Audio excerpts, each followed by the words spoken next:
Hello, everyone. Hello, welcome aboard for another wonderful episode of Forlorn Dirge, a dark fantasy campaign, D&D 5e, set within my own original homebrew setting.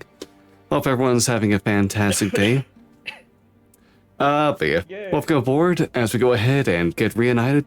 I'm Gamrazulakong, and with me here are a gathering of wonderful adventurers. Can I get a hello from my wonderful adventurers? Hello. Hello. I was about to say good talk. But thank you all so much for stopping on by. Before we go ahead and get back into this, let's go ahead and get a refresher on who everyone is here and who they will be portraying. Brian. Hi, I'm Brian. I will be playing Kanspalduric today. Oh boy, do we got things going. Do you? I don't know, do we? Nate? We'll find out. Ryder? Hello, I am Incandescent Rider. Pronouns she, they, him, doesn't matter. I play as Nimla Pagefield, and I am not ready to see what's on the other side of the tower. Or this place. Oh, it'll be fine. Don't worry. It's a very cheerful I'm area. worrying. Alright, but yeah, thank you as well. Game? Hi, I'm Game. Are you okay? I am. I don't know why. My allergies just started flaring up out of nowhere. Oh, I got mango juice to help me with that, though. But yeah, let's see what the never-ending maze is gonna lead us to. I'm expecting David Bowie to show up, proclaiming himself the king of the goblins, but we'll see. you're just gonna get bald all of a sudden. Alright, but yeah. That's the players. I'm Gamrazulakong, call me Nathan, he, him pronouns. I am the game master for tonight and all other nights when it comes to Forlorn Dirge. Last time, the party managed to make their flight. On the way, spying from above, some more travelers. Unclear about their intentions other than that they were hanging around the Churem River, heading southwards. The waters of which the party would later inspect and notice would be covered in a strange oil-like substance.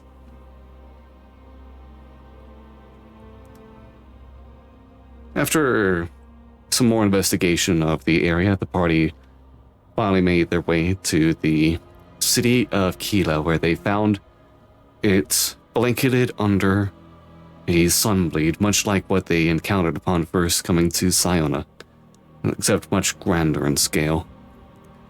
At the gates protruding from this veiled shadow that lay as a barrier were four strange humanoids engaged in combat against a monstrous giant form.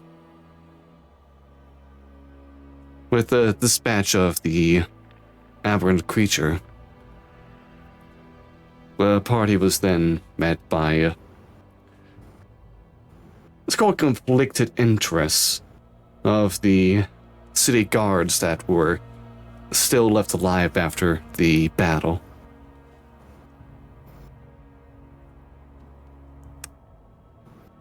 After managing to get some information from one of them, the party learned that Keela had been stuck under the sunbleed for many months since very soon after the world came into this apocalyptic state.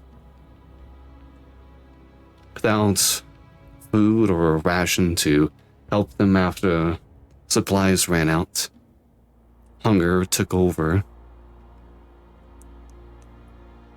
And then one day things got worse. And that hunger turned the citizens into these ghoulish forms that they now take on. Some better able to hold on to their sanity than others. Going inside the city, the party had to be separated from the god of war, Leroth Jarrell, that joined them, as, according to him, divinity was not allowed within, it appeared. His body unable to make the full trek. Only a part of him, his spirit, was able to move forward. He retreated, promising whatever help he could through the veil.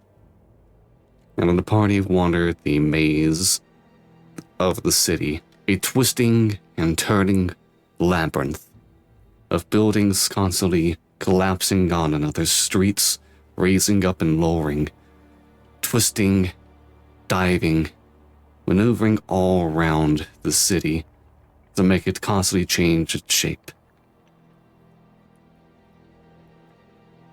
After some time spent, the party met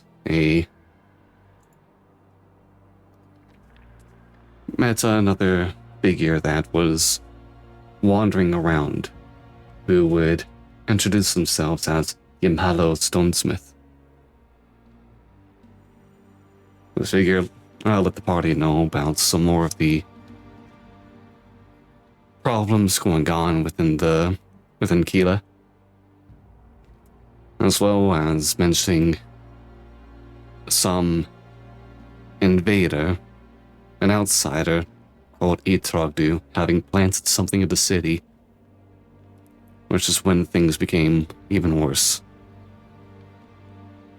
An idea from the party was forged to try to find whatever is the center of the Sunbleed itself and take it down, much like they took out the mutant giants and Siona to get rid of the Sunbleed that occurred there.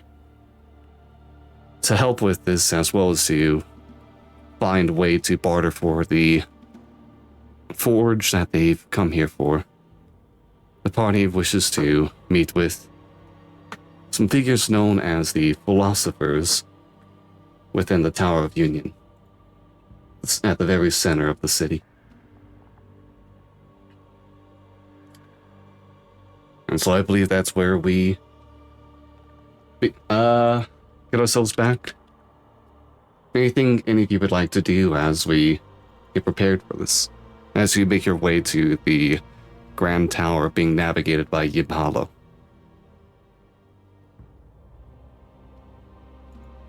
Can I... Does it look like we're approaching the tower as we're moving? You are moving closer.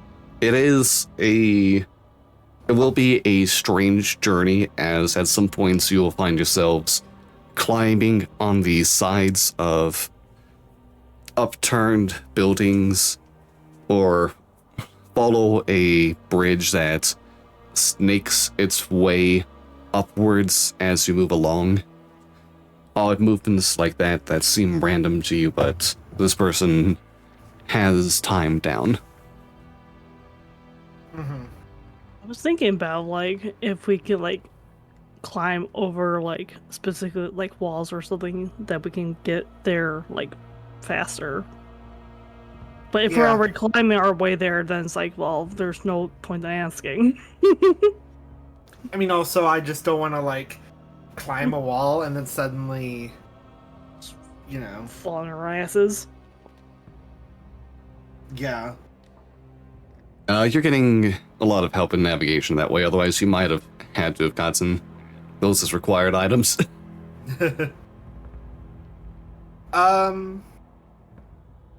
Yeah, I just wanted to see if we were, like, on track, if there was any help that needed to be done. Is it constantly pitch black? Is there, like, no sign of, like, light? The only lights you get are lanterns hung about the streets at odd distances from each other, including the ones that you all took with you. Got it. But Other no, than that, like, it is... definite source of light. No, like, oh, I see in the distance there's, like, a massive light. The only thing that's visible through the darkness, other than the lights, is the shape of a twisting tower that stretches hundreds of feet upwards. Okay.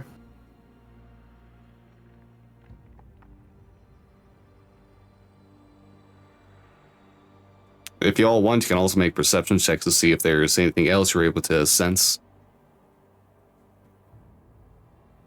Sure, I would love that. Even though I get... Alright, 9 from Samael.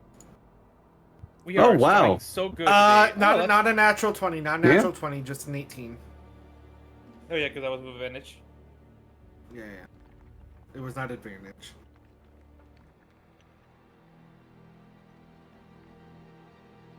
Oh, is Namilda not doing a perception Are you check? perceiving? Sorry, I've been...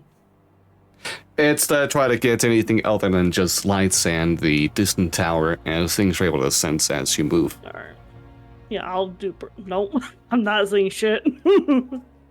I mean, at 13 Alright. Oh, wow. should be fine. It's rare when Cance is the one that can see the most. It's not What necessarily happened? with sight, Kins, but you do hear at different spots, it does sound like there are some conversations as you move of figures hidden away from sight, as well as the creaking and groaning of the stone and woodworks as they brush against each other. Sometimes a yelp that almost sounds like that of an animal, followed briefly by a scurrying. So much of this doesn't sound like it's too far away. Things that occasionally get nearby but keep a distance.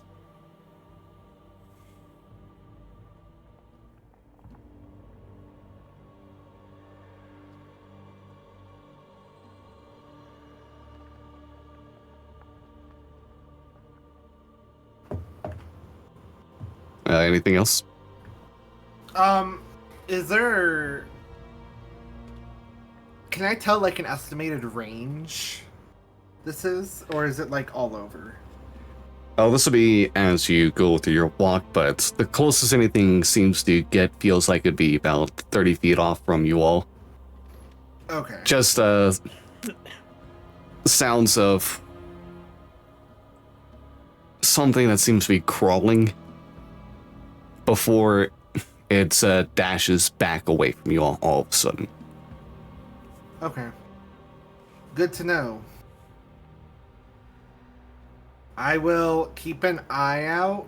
I will do something if I hear that skittering get, like, within 15 feet. Alright.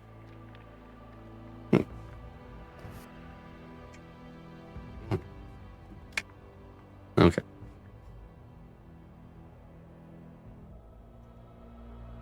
If there's nothing else you all would like to do during your travel, then eventually Yamhalo is able to lead you all to the base of that twisting tower. It has a vibrance of sorts, not to say that they're colorful energies, but that there is a dull glow that seems to permeate from this building.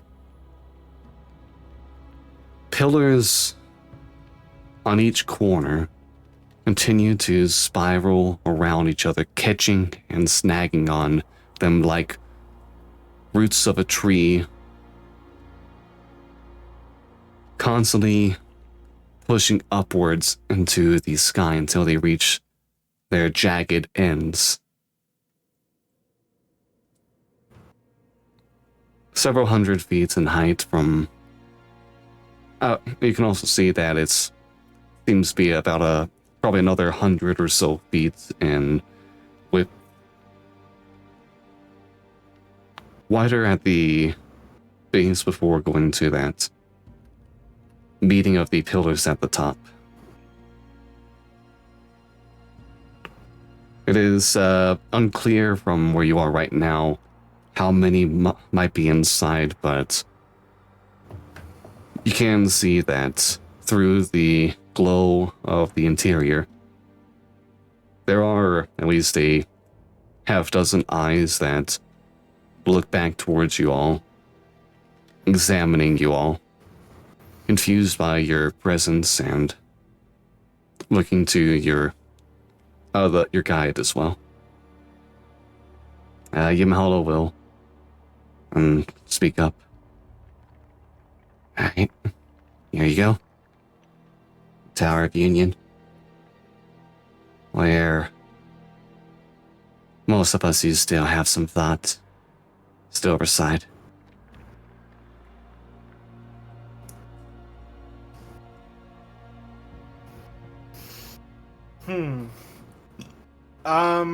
Can I get the general vibe of the people here?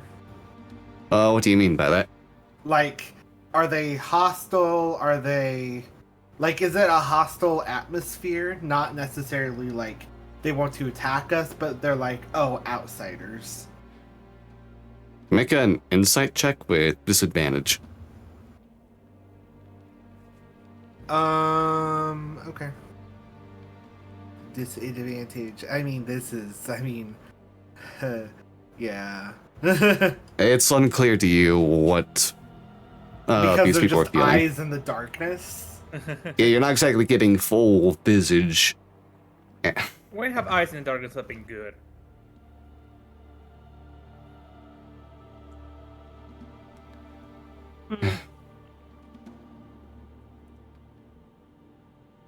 You can meet with the philosophers somewhere within, as well as the smith that you seek. It is if they haven't been consumed by their own hunger yet.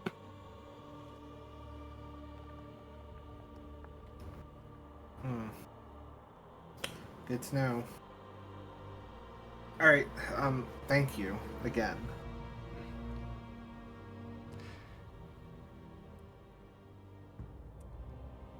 I didn't do much. I just helped you here before something could eat you. You probably would still be either running around in circles or being eaten, so... We appreciate it. Good luck on what you aim to do. Thank you. Yamalo will then walk to off to the side, gathering himself as she goes ahead and walks down the road out of sight.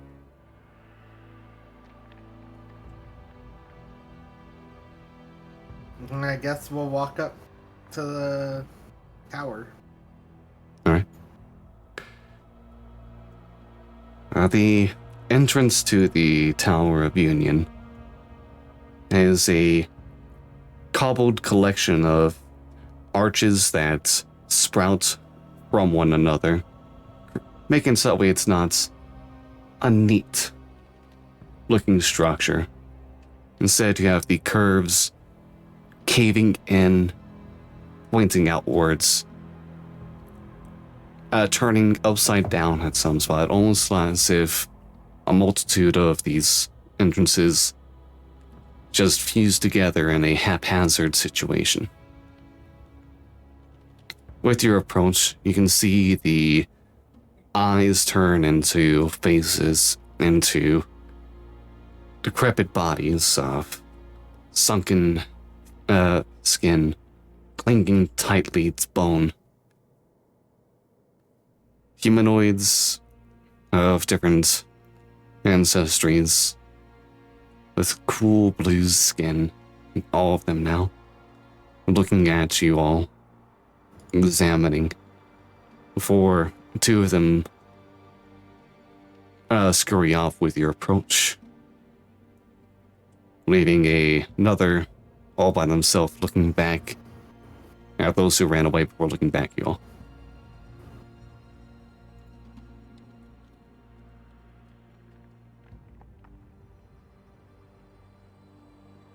How many of them are there? Oh, there were three that were looking at you, and two of them ran off with you all coming closer, while one stayed. Got it. Were they scaring off in like fear or? That's another insight check. All right. This one as well. So now a 12 and a natural 1. I guess I'll roll. Insight? Yeah. Not at disadvantage. Okay, I did not. Oh, yeah. Not 2. It's unclear. It's wild that the natural 1 is higher than my 2.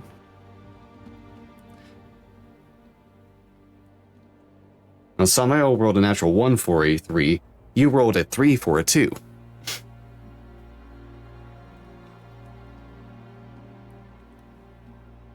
But yeah, it's unclear what the reaction was necessarily about. You can certainly have No, your we're own just ideas. confused. We're just confused. It's like, why would you act that way? But of course, I'm not gonna say that out loud.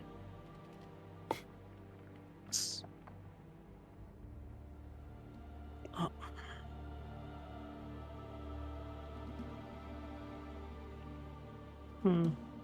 Or what do y'all do?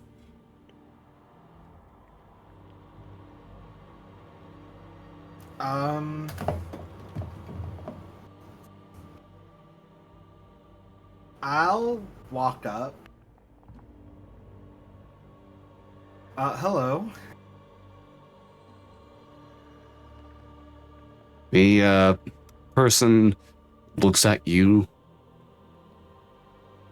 barely able to move their eyes upwards, the skin clinging so tightly. Hello. I'm looking to get into the tower. Are we in the tower yet, or we're not? You're right at the entrance. It is open. Oh, it is open? Okay. Yeah, it's just open archways. Okay.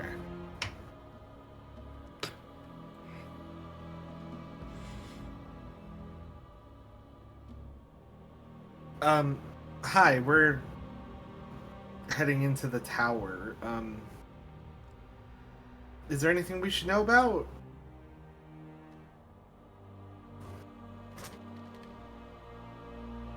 I haven't seen someone look like any of you for months.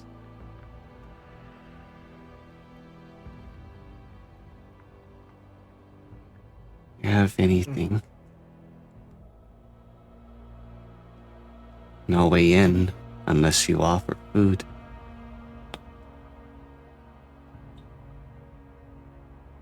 Do we have food? I have rations. one left. I have one ration left. We have been throwing it willy-nilly whenever we see something. We should be careful about that going forward. Yeah. Well, Show told me last time. He's like, what you do is like, I'm giving up my ration for the one person. Last session.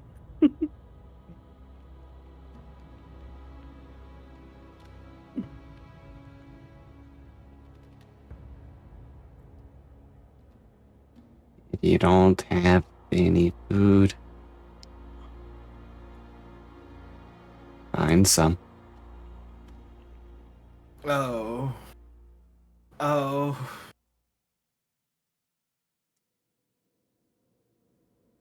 Mm-mm. My first thought, I'm not gonna say my first thought, that was no. Like, by food, you mean meat? They haven't given us meat in a long time.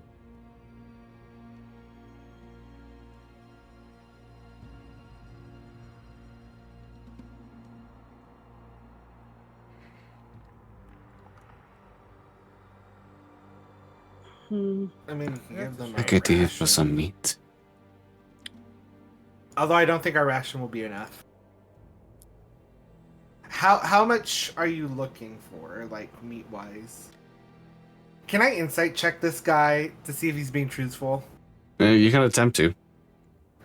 Watch him be like, oh yeah, no, I'm just fucking with you. I mean, Oh. they're all starving, so. How much do you got?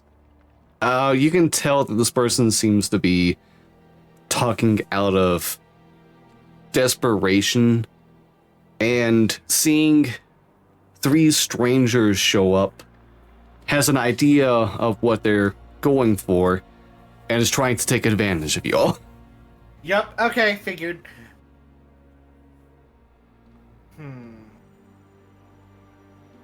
Well, after we do our task, maybe we can just come back another Cans time. kind of just sidesteps him and walks in.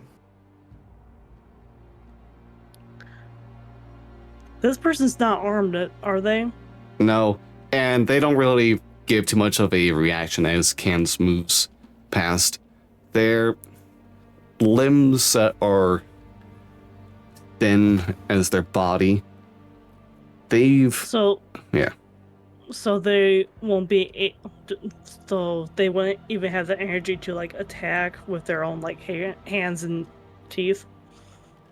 It doesn't seem like that. This person, well, as well as those who ran away, don't have like the same features as like full transformed features as those you saw outside, as well as and spots in the earlier parts of the city. They're more how you imagine they would be, but there is still a transformation occurring in them. All right, I'll follow suit. Just walk in.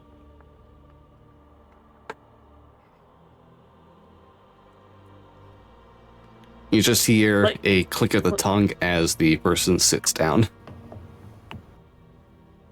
Like it's a pity, but at the same time, it's like we have stuff to do, and the possibility of actually saving these people. So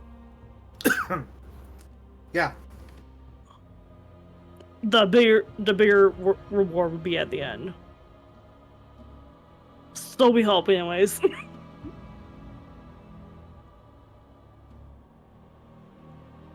Okay, but yeah, you're inside. You can see that immediately down below there are two more of the other two individuals who are just kind of like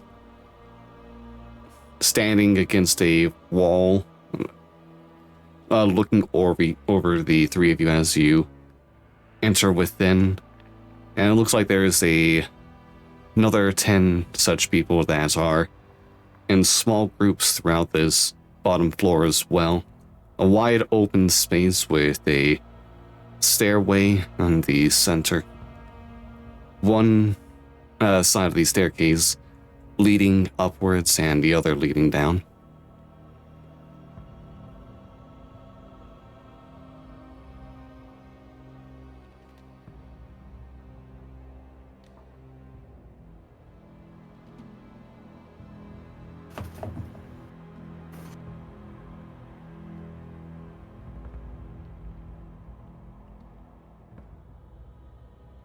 Or which way are you going? Or do you want to do anything down here still?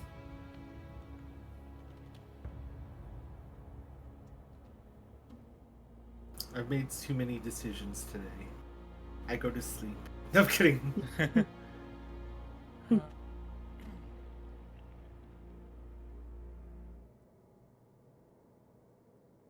Should we throw a coin? I would assume if you're gonna be powerful and all-knowing, you would probably be further up. That makes a lot of sense. I do say then we go head up. Yeah, Okay. they may be overlooking the city too, so even though it's like really, really dark, but who knows? They may be able to see the city, and we can't. All right. You continue moving up the stairs, heading to another floor where it is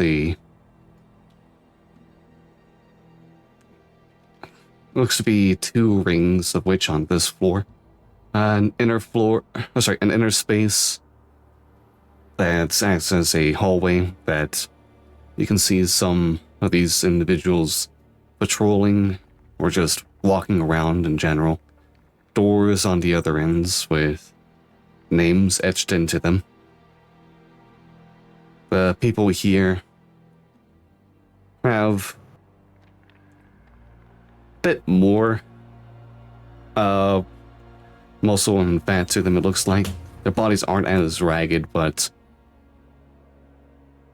they're still not exactly in a healthy shape.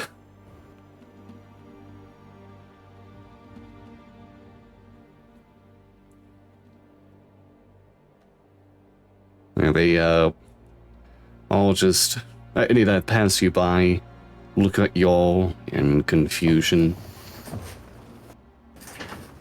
Some of whom whisper to one another as you pass by. But yeah, the stairs continue upwards if you wish.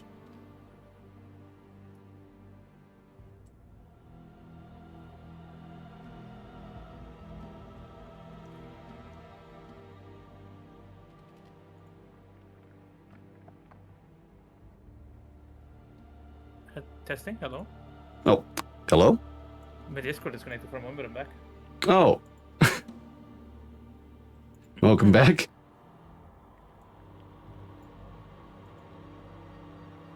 Okay, but yeah, do you all want to do something on this second floor, or do you want to just continue up? Continue up. Eh?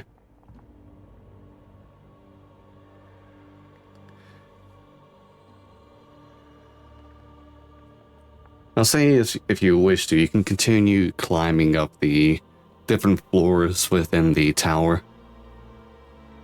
Seeing that the states of the people seem to be ever so slightly better, but not perfect in any time as you climb past 2 more floors. The 5th floor having... Sorry. Yeah, the penultimate floor of this tower, having people who seem to be in the tattered remains of colorful and well-decorated clothing, some of which are scraps stitched together at this point. With the final floor, you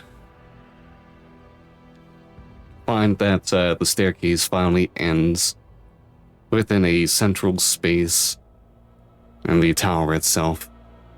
A door that leads into a circular room beyond, currently closed. Over the doorway, you can see that there are the words. The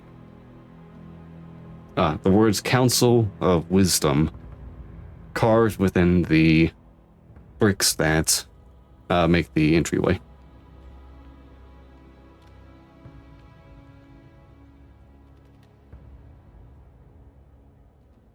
Yeah, that seems more like it.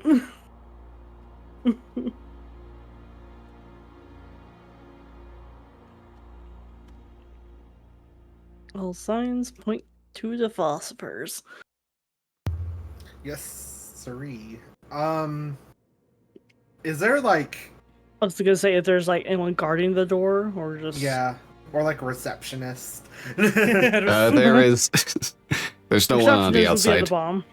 It's just that this winding staircase eventually leads right up into this room, which goes into the very center of this floor of the tower. There's no way into the like outer ring of the tower where the other inhabited spaces would be. Below you is the sharp drop of over a couple hundred feet down to the ground floor and whatever remains underneath it.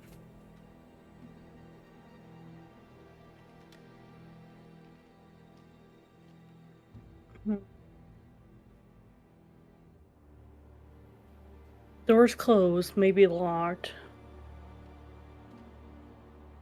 What if there's like something like magically like keeping the door closed from anyone to like randomly just walk in?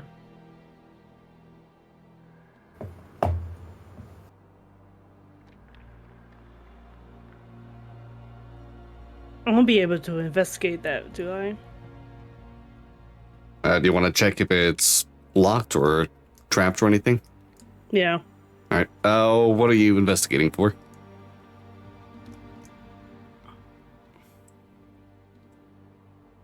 Just see if there's like a lock mechanism to it, or Okay.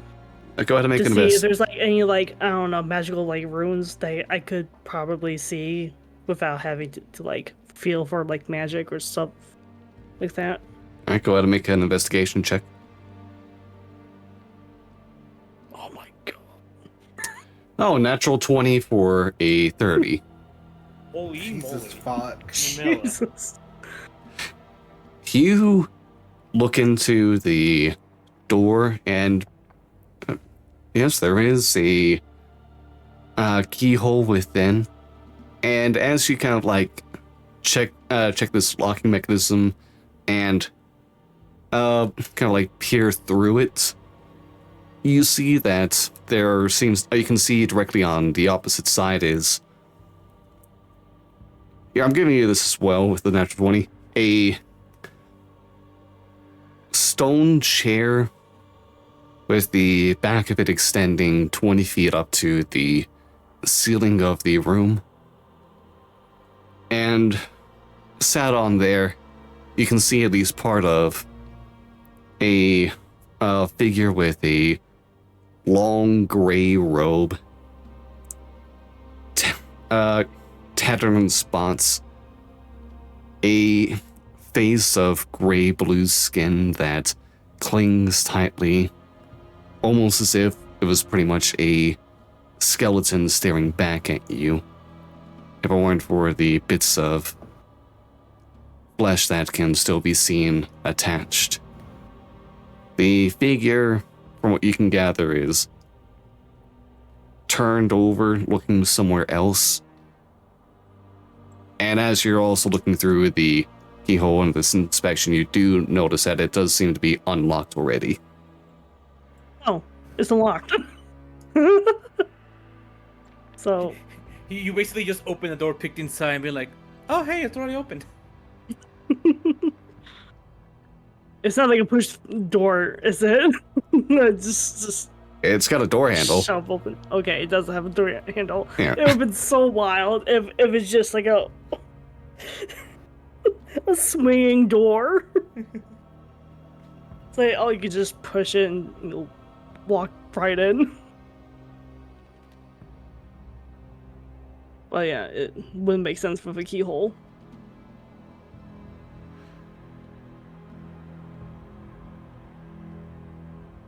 Are we ready to walk in, or? Yo, Fly for me.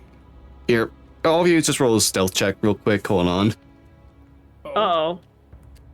All of us? All of you, yeah. Oh, hey. Fun. Today's just not my day. Today's not a fucking day. Alright, 13. Hey, Damn it. hey, fellas. Hey. What's going on? We I have got not rolled anything higher yeah. than a 10. Kance has a natural 20 for 22. Samael has a 10, and Amilda has a 13. Oh. Hey, my Okay. natural 20 cancels that out, right? You hear a voice call from the other, from beyond the doorway, somewhere within the room. A low baritone that calls out, "There's no room for food today. Come back tomorrow if you wish for assortments. And make sure you have the right ticket when you do."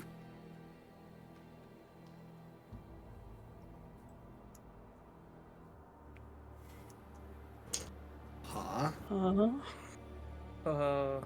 This Hello? food ticket? Oh, it's like a caste system, almost.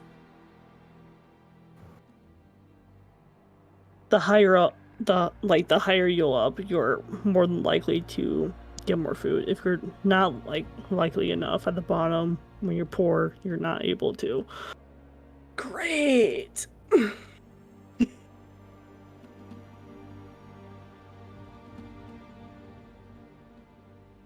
um, we're not here for food. What exactly are we looking for again? An anvil, right? Yes. Yeah. Yeah. Like I.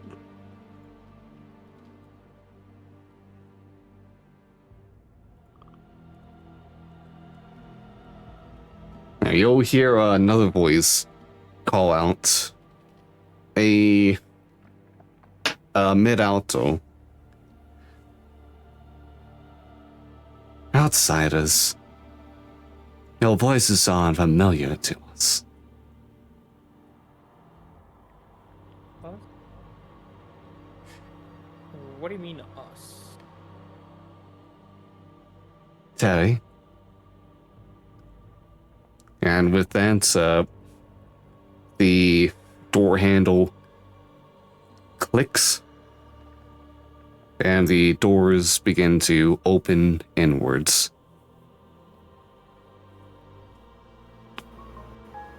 Inside, you can see within the in full picture now, within the circular stone room, that same great chair and the occupant within, and within other spots within the room, you can see that there are 3 more chairs of smaller size, each of whom have a different figure that seems to have trace elements of elven heritage against their sunken form, as the war within ponder over you all with your entrance. One of which you can see has their hand up, an ethereal mist sprouting out that evaporates as they close their palm and lower it down.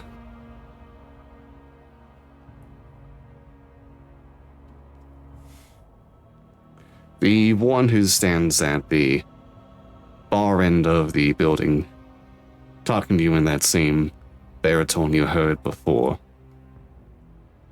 is one Sylvan man. The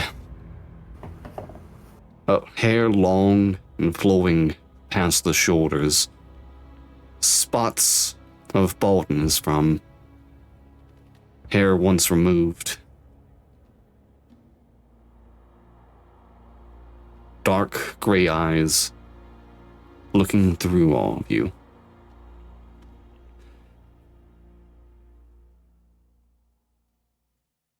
Who might all of you be?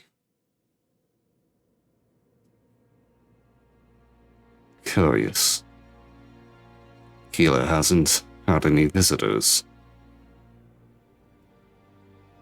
Not for months. There's none that made it this far. We're humble folk from the neighboring town of Siona.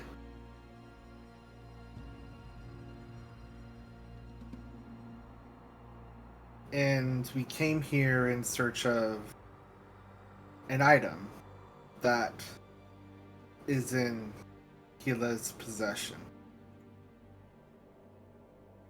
And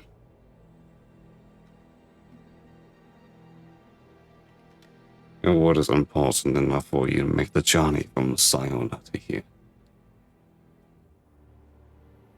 What was it called again? The Glacial Mirror? Yes. The Glacial Mirror.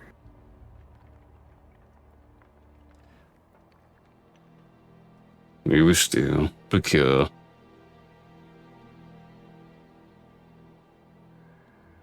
a forge gifted to High Blessmith Yamna Grunvir.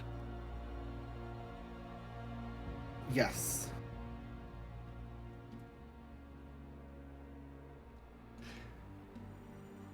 Yamna is in need of that forge right now.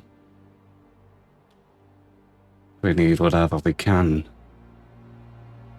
that can we put together for our own protection from each other.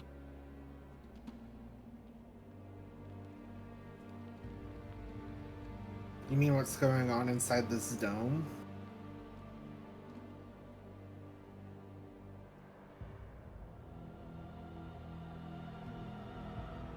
The figure looks over to another person in a different corner of the room.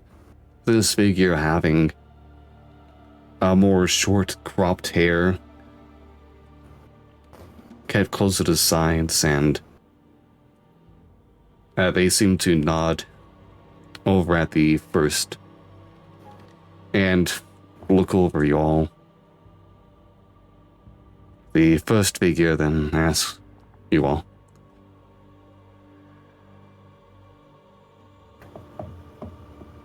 do you know of Vitragdu? Are you companions of theirs? Have we heard of this? The first time you, any of you would have heard of that name would have been, like just a little bit ago when Imhalo was talked about that name as the one who planted something in the city. Oh. Then no, we are not. The first figure looks to the second, and you can see the eyes for that second figure glow bright for a second before turning back to the first.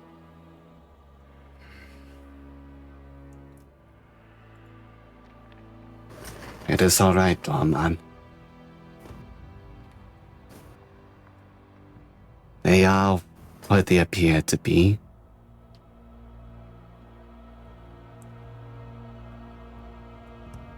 And it seems that they do not know of who you speak of.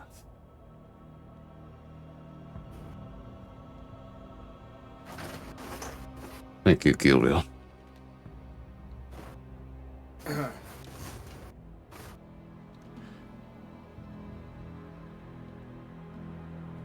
What would Silent need of the Glacium here? We would need it to increase our defensive capabilities. The monsters that now roam the lands have had a tendency to require a much more versatile weaponry.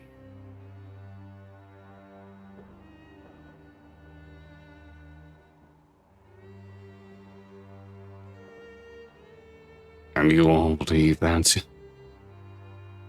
you all are more in need of it than us.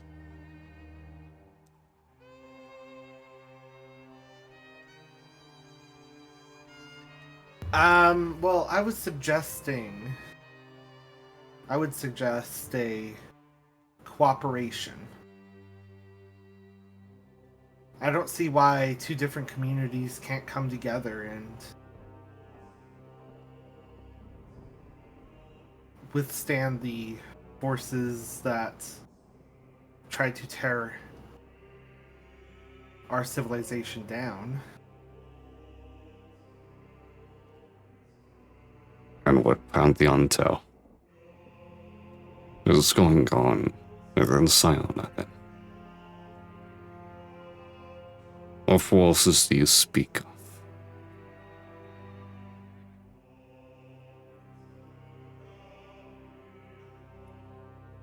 Wait, what was that? What forces do you speak of?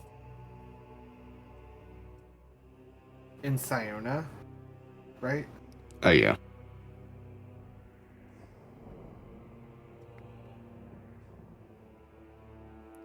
Like, does he mean like enemy forces, ally forces, The or enemy. There's none in Siona. We were able to repel a sunbleed. But on the way to Siona, we've been met with unnatural forces. And this would be used as a preventive countermeasure Alright. in case something were to happen. Of note, when he brought up taking out a sunbleed, the four assembled exchange a look with each other. Insight check.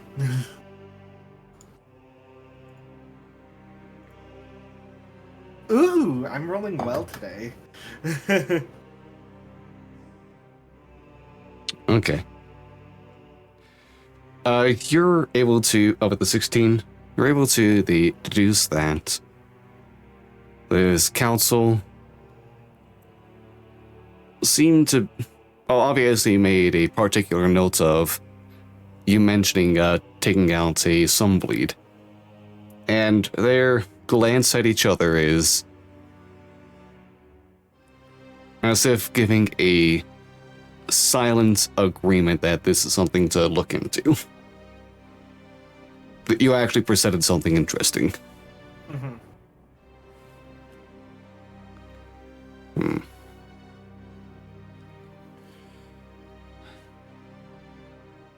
Forgive my manners. I am the head of the Council of Wisdom, which once had a different shape.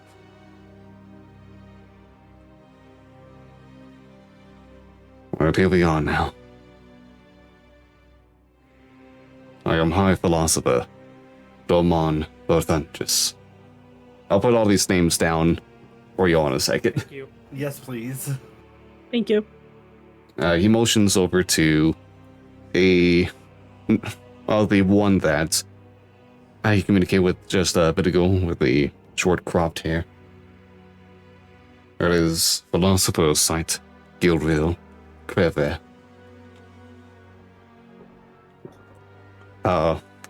Then motioning to another who has a messy bun of hair, the front of which seems to have a multitude of follicles that drop down in front of the face, unable to be tidied up. Philosopher of Light, Ababo Emudi. And finally looks over to the last of them, a completely, I won't say shaven head. It is bald, but it's hard to tell what would be from hair just falling out and what is on purpose. That is Philosopher of Knowledge, very grim hollow. Let me go ahead and put these all down for y'all now. Yes, yes.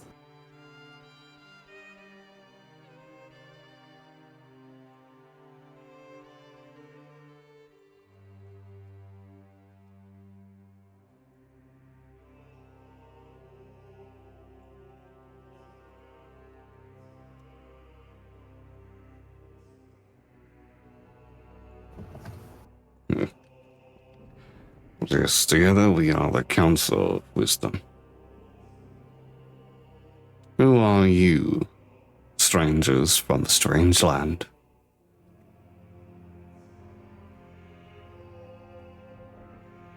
I am Kensbalduric. This here is... Well, I'll let them introduce themselves. Samael. I was I gonna am- say first and last name, and I did not know Samael's last name, so I was like, So, oh. I am not- Jamila Pagefield.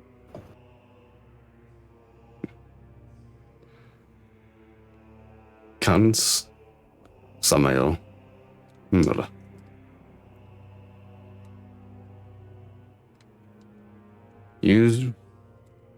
How did you manage to banish away a sunbleed? We fought an entire horde of creatures.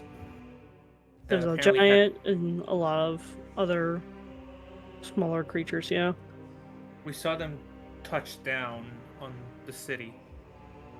And then once they were all routed, the sun cleared, or the sky cleared on its own.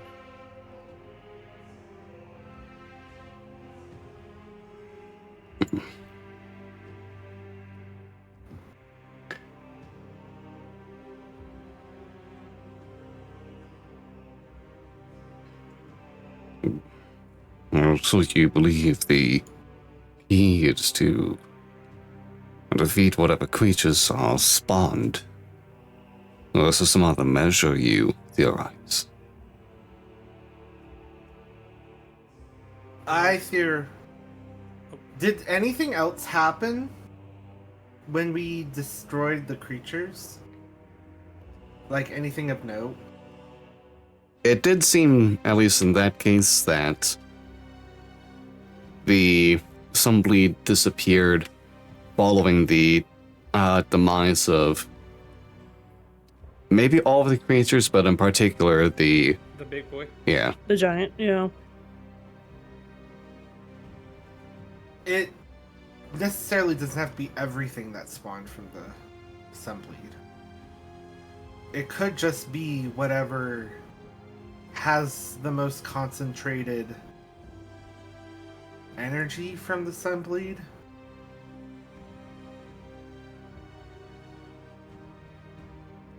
Whatever the Sunbleed poured the most into. It didn't seem like once we destroyed all the monsters that the Sunbleed was vanishing, but it seemed to be when we killed the giant.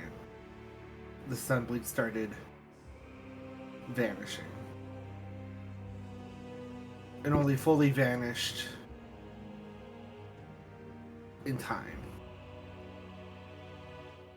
Which was like over a minute.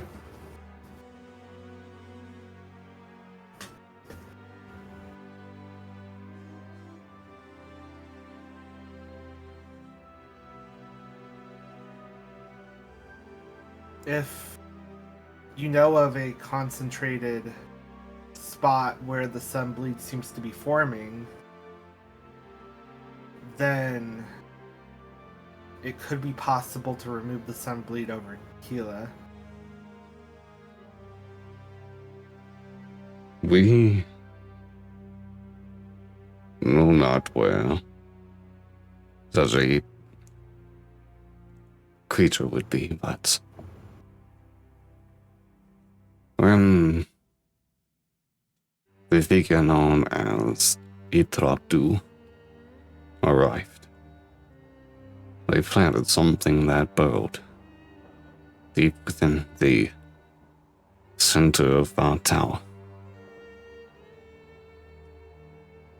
Sorry, and then that things got stranger.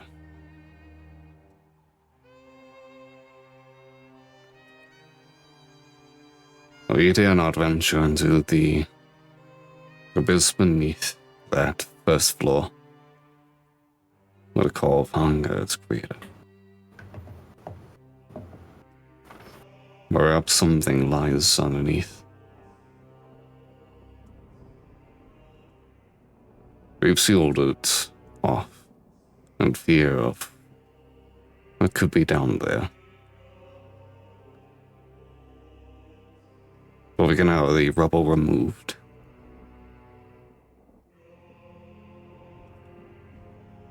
And then we can negotiate what to give you, whether it be the forge or whatever else we may offer.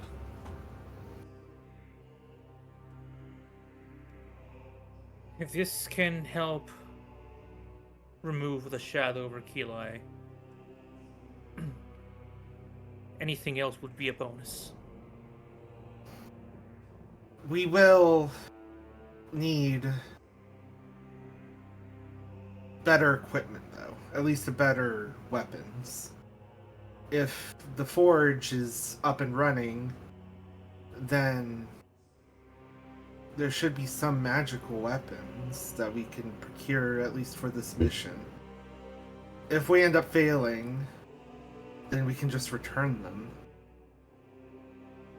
But if not, then regardless, they would come in handy.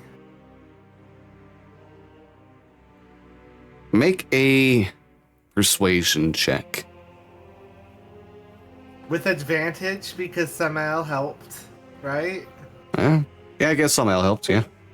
Put my hand over Ken's thumbs up. It always works. That's how he helps. That's it. You're such a It's a trustworthy signature. thumbs up, what can I say? Yeah. 18. Alright. Hey, I mean, it's what? 10 plus 8, so, you know.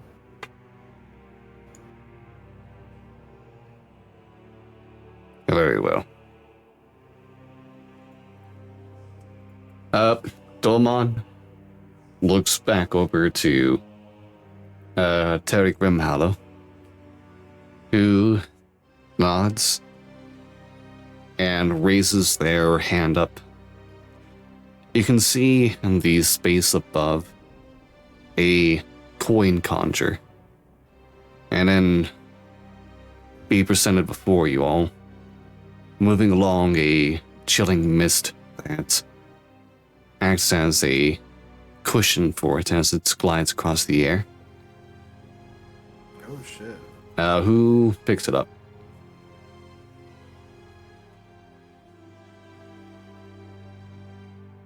I'll pick it up. Okay. Okay.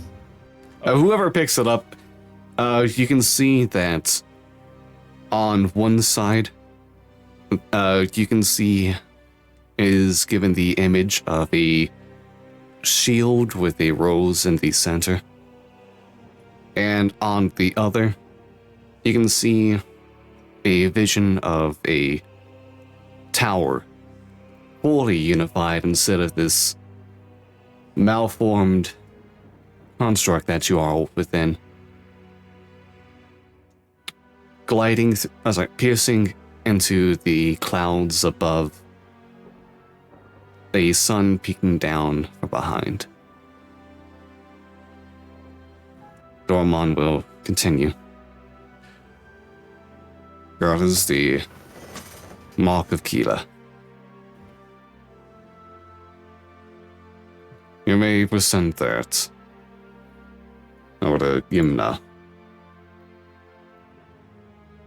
He does not live within the tower itself.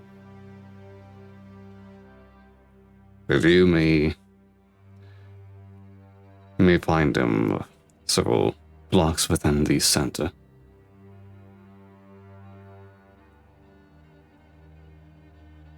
If he hasn't lost himself yet, he will be working at the forge.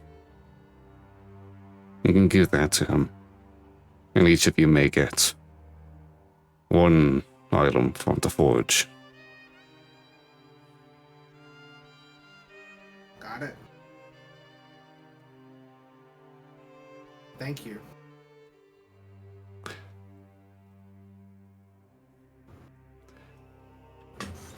We look forward to you all. And dealing with whatever lies below. We pray that you do not fail. Of course, thank you.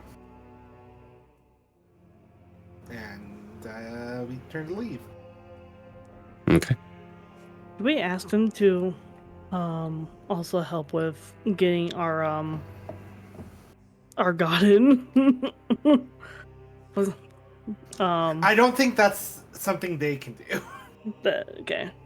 That's just I think that's the sunbleed, like. this is sunbleed. Mhm. Okay. Did we Alright. notice when the sunbleed happened? Did we notice anything happen to Coramathis? No? No. Huh. Yeah, he was Must- fighting with us when it's Yeah. happening. But to be fair, it might have also not fully materialized, so True. I don't know, interesting. Anyway, Alright. You all make your leave and the door shuts behind you all. Cool. A click as the doors are fully closed.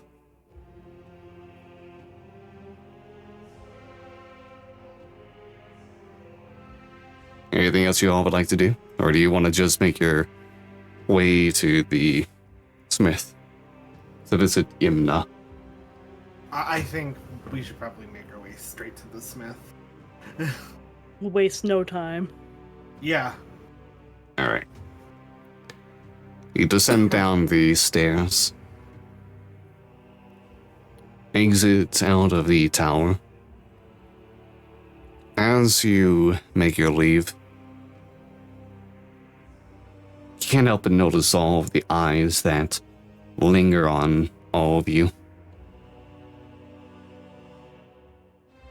So many that continue to inspect, to examine you from a distance, keeping their gazes as long as they can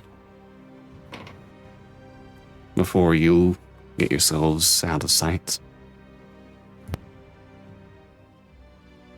You continue down the pathways within the central district of Gila. It is noteworthy in your brief time walking that nothing here shifts around. While you watched pathways and structures move across one another and the other regions of the city, here, everything's more standstill. Malformed, twisted, running on top of each other at points, but never moving anymore. Eventually you hear the sounds of hammers ringing against metal. Spotting a shop within the distance, a light illuminating it from within. Approaching it, you do not feel any intense heat like you might if you were at a more proper, more traditional smithing operation. You do not see a forge or an iron within the outside, a space to help clear chemicals and heat away. Instead, it is a large interior, the door closed, but when outside of here, you're still able to see through the window a figure that may have been quite large and muscular, toned by years of working metal against metal. Now dilapidated in their own state, as this pale blue figure just works away at an anvil that seems as if it is made out of ice itself. A bit of the coldness poking out from the building. You can see shards of ice form with each strike, as iron is bolted away out. Instead of flashes of fire, it is as if haze is chiseled away with each blow, straightening out this item within, forging it into whatever seems to be in construct. A bar of iron in this case, with each blow cutting itself away, taking on the form of a sword's blade.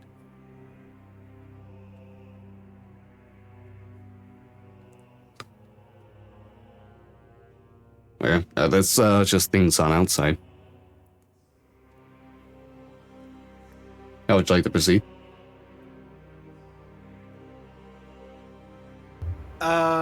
Yes, let's go in. Alright. You try the door and are able to open it. As you do, the figure bent over, working away at this anvil, stops and turns toward you all. A long and braided beard on their face. The trace elements of someone that at one time was an elf. The long ears and the more elegant features of their face, hardened away by whatever torturous times have been brought upon them in recent months. As he examines all of you.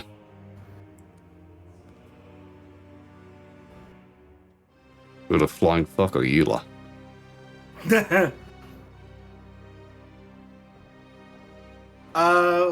We are people from the nearby town of Siona.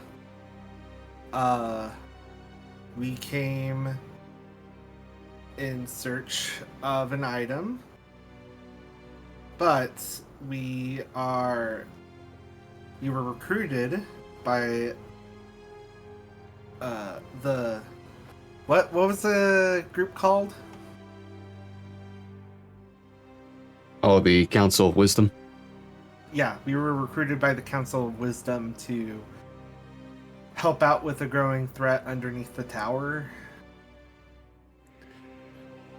Oh, you don't say. Yes.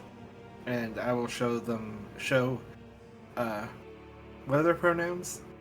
Oh, he, him. Okay. I'll show him the pronouns. Him the coin.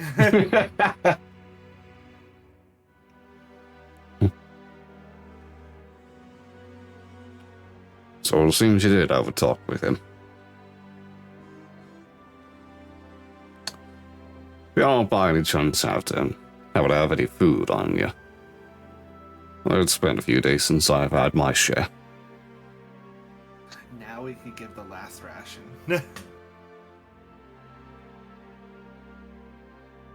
But does he actually need it?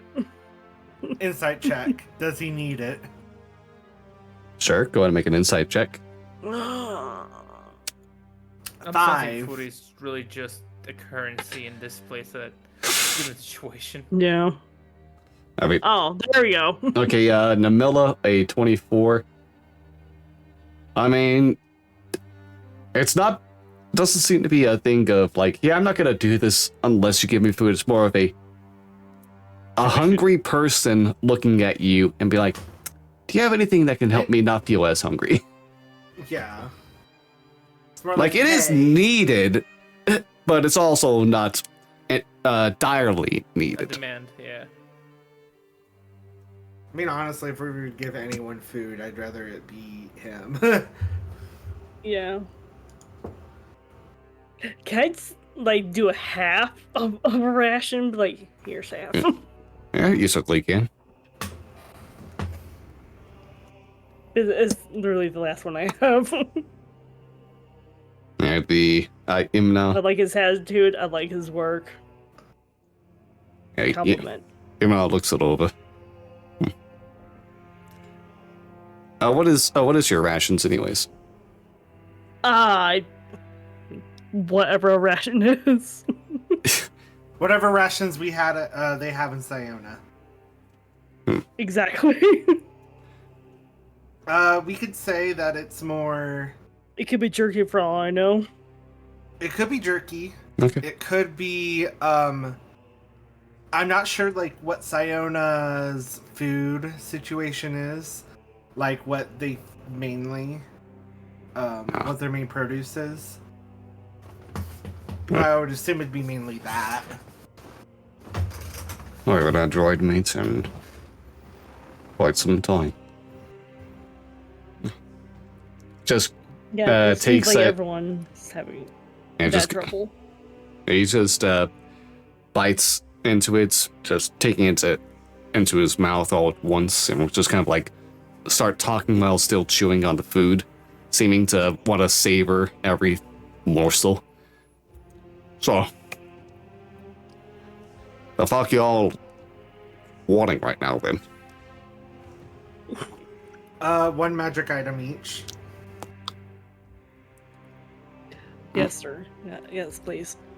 Do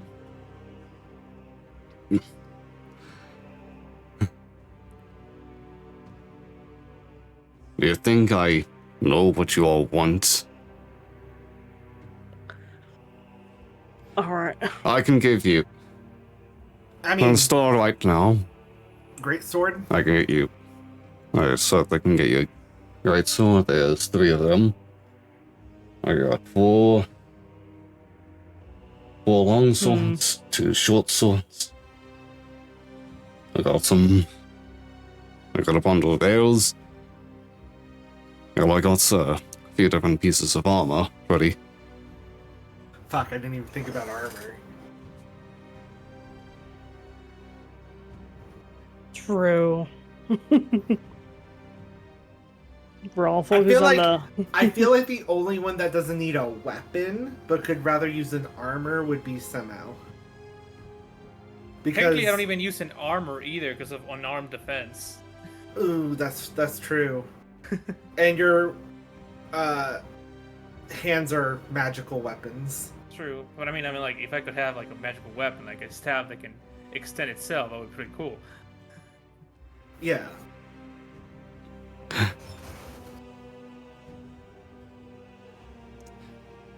Either So- you're unarmed. What do you use?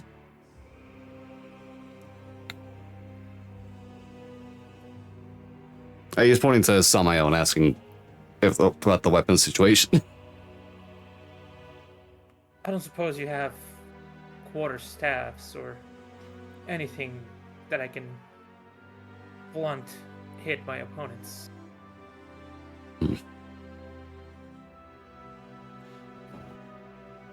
Oh, I don't have any right now, but that's just an easy smack where they forge with. Okay, it's a lump of iron. Here, onto this. You two, just pick what you want. And you can see Imna go ahead and just grab a collection of some scattered, broken pieces of metal. Looks like a collection of different nails and battered blades, just kind of cobbled together. Takes this lump and just drops them onto the glacial Amir. Now that you also have a close look at the anvil, you can see that it is a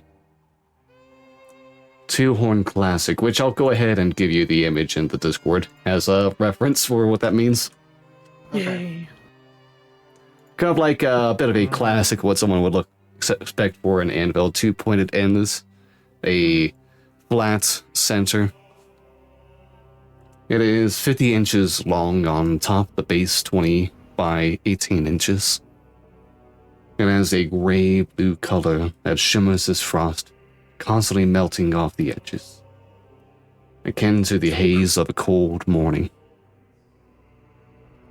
With a collection of metals on top, they begin to stiffen and stick against each other. And goes ahead and grabs his hammer, looms over the anvil, pausing for several seconds, and then strikes down. The metals begin to collect against each other. Another strike. The bundle begins to solidify even more. And he keeps striking. Watching and all. Yeah. And he keeps striking and striking. Ice forming around these metals with after each blow and chiseling away again, seeming to fill in the gaps that's in between. These scraps unifying together, collecting into one large piece. A soft blue glow begins to form from one end to one end as the scrap of metals slowly, over minutes, turns into a long, sturdy staff. After about 10 minutes of working at this, pounding away, Imna puts the hammer down and lifts the staff up and presents it over to Selmail. There's a bit of a cool mist that continues to pour off of it, fresh from the enchanted forge. Oh. A bit of a rush job. It is just a slab of iron. That's all that should be needed in your case. He will take it. Alright. I will say that for all of you, whatever weapon you pick, or whatever armor that you decide upon here, go ahead and count that as either a +1 weapon or a +1 armor. Okay. And there will also be the following benefits.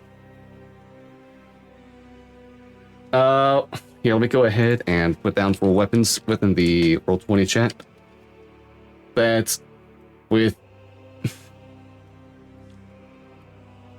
with each hit, you will do either your choice of either 1d6 frost damage or 1d6 radiant damage that is extra.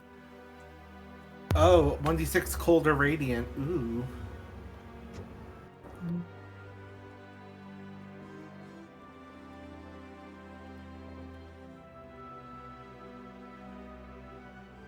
And with the armor, it will come with your choice of... Sorry, it will come with resistance to both radiant and necrotic damage, as well as immunity to frost. Oh! I think I know what Kent wants. That's... No, I need the weapon. I need the weapon.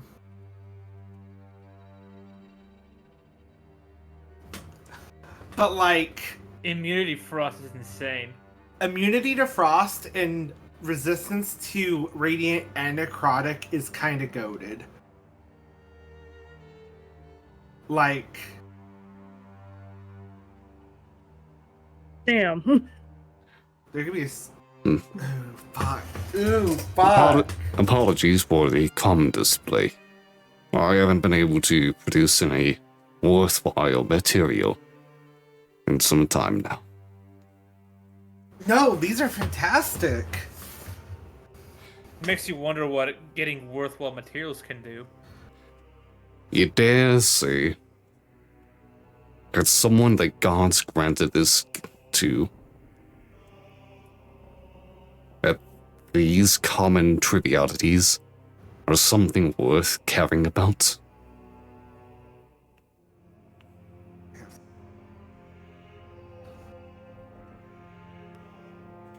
I have to do the weapon. I will say, Imna, no insight needed. Imna looks taken aback and hurt by you all. By what you said. By what? By you, he seems taken aback and hurt by you calling these fantastic. Oh. I mean, to be fair, we haven't seen much. And I mean, we just now are looking at your creations. Like, it's astounding compared to what we've been working with so far. And if this is what you would say, like, not good to you or mediocre, then Yeah, if anything, we I am want to help seated. you. I am seated for you to create something absolutely out of this world. We would be more than happy to help you reach that, your standard. That being said, first things first, we gotta Fight deal with something. this situation. Yeah. Yep. Very well. I'll show you what I'm capable of. If you manage such a feat. Sounds like a deal. Now, question for the armor: is it also connected to the leather armor, or is it just like? You can get leather armor option. It'd just be that you'll have the leather with like pieces of this cold steel grafted onto it as well. It won't count as any disadvantage on stealth. It's just gonna be like these pieces of loose plating just kind of like brought about, giving that extra protection. So, yeah, fuck, I gotta do the weapon.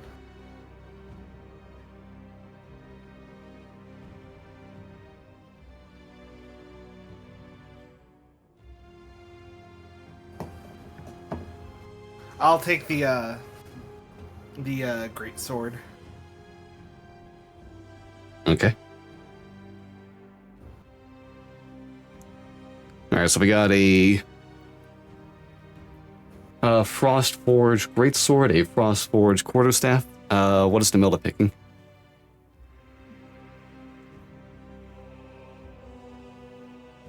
I'm assuming the Frostforged leather armor. Why would you assume that? I don't know, you were asking questions about it.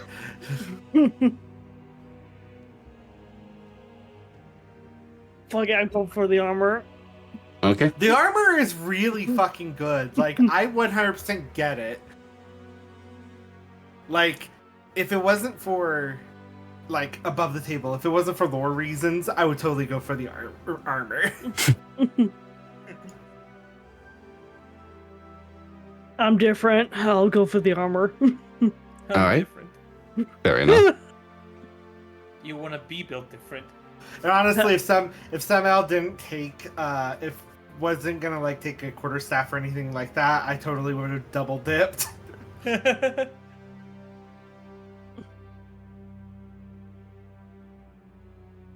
Alright, well. If there's... Sorry, go ahead. I was gonna say, I cannot do stunning strike with my fists. I need a weapon for stunning strike. Wait, you do? A melee weapon, yes. That's crazy. Do your fists not count as melee weapons? Wait, what? I thought monks can still punch for stunning strike. Really? I don't know if unarmed or if unarmed strike counts as a melee.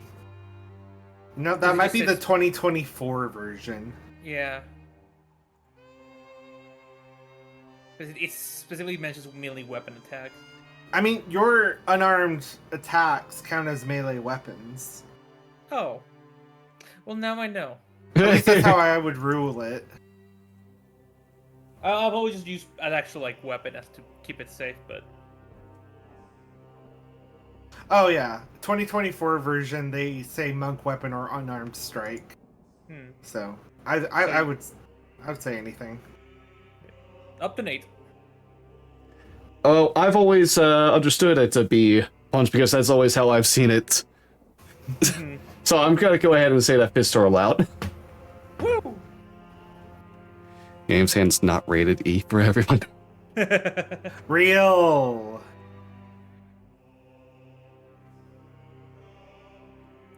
Alright, but is there anything else you all would like to do here? Or do you just arm That's yourselves? +1 weapon, right? Yes, +1 weapon as well as the features given, and +1 armor as well as the features given. 6. Awesome. A +1 weapon is just +1 to hit, right? +1 to hit and +1 to the damage. Damage. The main thing is that it's now a magical weapon, so resistance okay. to, you can bypass the resistance of non-magical.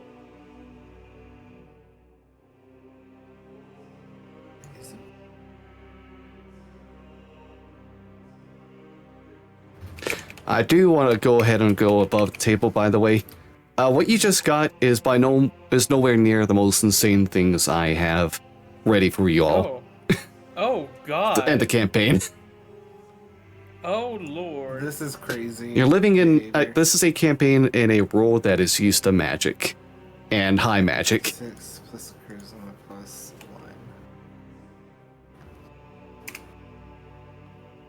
Slashing and then D6. Brian over here got to have a hint about just how insane things can get in the last campaign. Ooh. What does that mean? Oh. One of the players got won a god's weapon and a gotcha. Yep, Ooh. they sure That's did. amazing. Okay. And what was the name of the great sword? Frostforged greatsword. Frost. Great sword.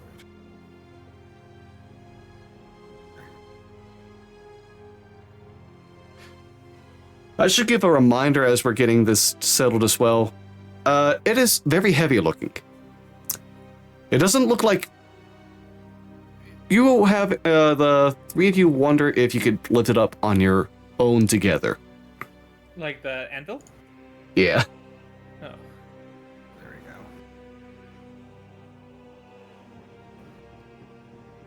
Wow, a 28 a hit. If only you actually had a target right now. I know. I'm just checking to see if it works. Slicing It through does. the air. You hit the anvil. The anvil shatters into a million pieces. The Oh end. fuck! No! Oh shit! Oh fuck! No. Oh. The fuck did you do?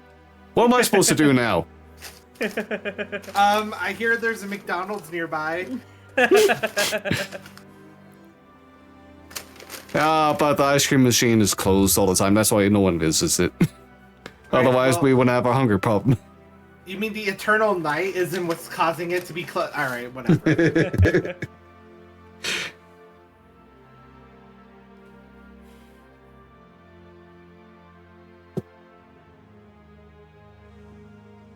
Alright.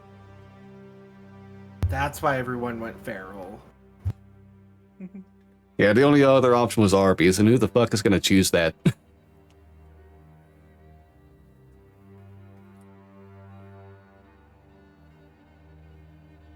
Alright,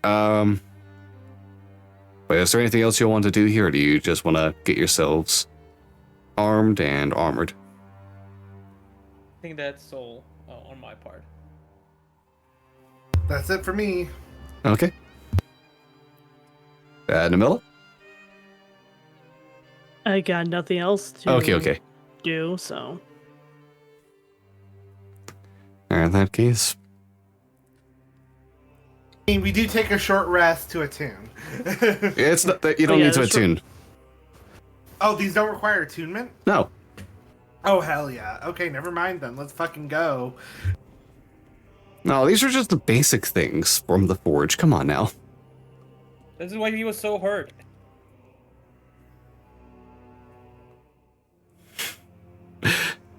But yeah. You're telling me resistance to radiant and necrotic and immunity to frost is basic? That's crazy. Yes. This is this is an anvil, part of a series created by the Pantheon gods themselves.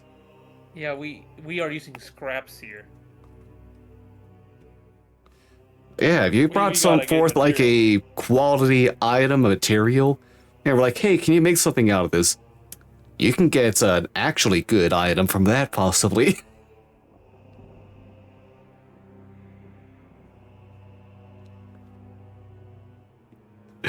Alright, but yeah, with you all getting ready to leave, looks over all of you.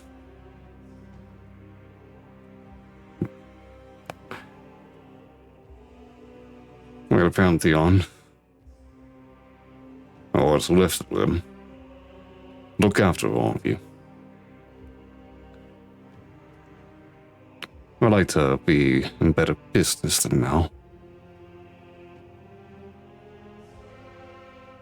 I wouldn't mind. I hope you all found something worthy. Like I said, show you all what this forge is truly capable of. Sounds like a plan.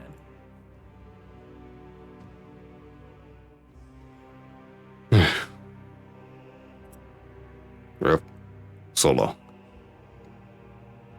And then we'll go ahead and get back to work as you all make your leave. I am assuming heading back to the Tower of Union to start descending. Yep. Alright. Back within the tower. You are a floor down below. Just spots of light barely helping illuminate the space as it immediately grows dark yet again. Around here, there is a scattering of rubble that is currently being moved away by one of the council members that you saw before, Terry Grimhala, who continues on wordlessly, just a nod at your presence as he continues to move the bits of rock and boulders away from a door to the other side. Pulling at each of these stones with the same mist that he used to present you the coin. Eventually, the door is revealed to you all.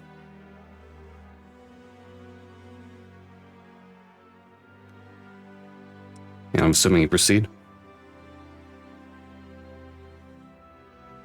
Yes. Alright. You open the door. Chills going down each of you. Goosebumps scattering against your skin, if you can see it. There's an ominous feeling that your souls themselves tell you lies somewhere inside.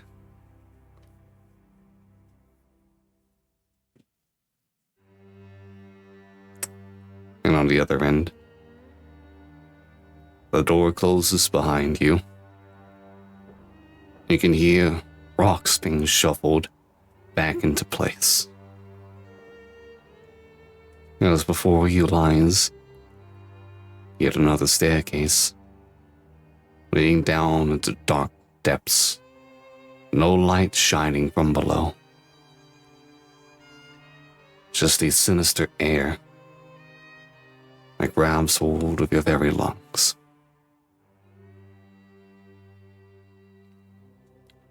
And we can go ahead and take 5 right here, get a little bit of a refresher, small little break as we get ready for the first dungeon diving of the campaign. Oh boy. Yay! We spent so much on side quests. All these side quests and no dungeons, but now we have a dungeon. That's how That's it can technically be a part of a Dungeons side and quest. Dragons. Quick save real quick. Can we quick save? Alright, but yeah, be back in about 5 minutes. Hope y'all make sure to take care. Make sure to get a snack, use the restroom, get a stretch, do whatever you need to do. But yeah, we'll be back in a little bit. See y'all then. Woo.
right. Welcome on back. Oop, got the camera back down a little bit too much there. Yeah, welcome on back, everyone. Oh, everyone's still here? Sorry, I should check that beforehand. Yeah, I think it's just me and you. That's okay. Everyone go ahead and just enjoy the bottom right where you can see a little bit of an axolotl head for the meantime. In fact, I'll be right back for another few minutes. Sorry. Hi there, audience. Hope you're having a fantastic time so far with Forlorn Dirge.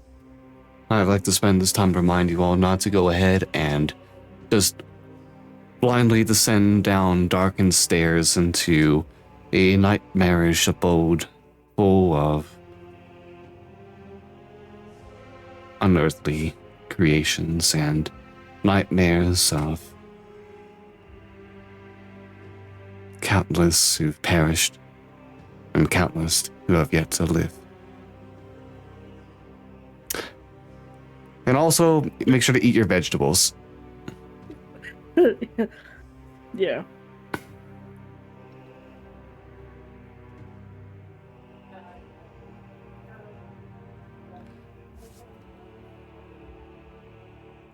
I was gonna say, based on your creations.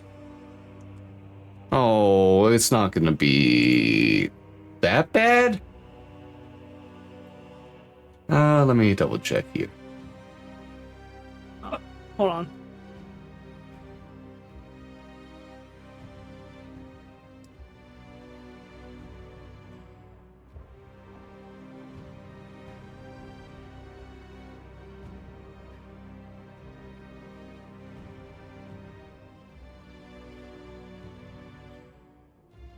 I'm holding.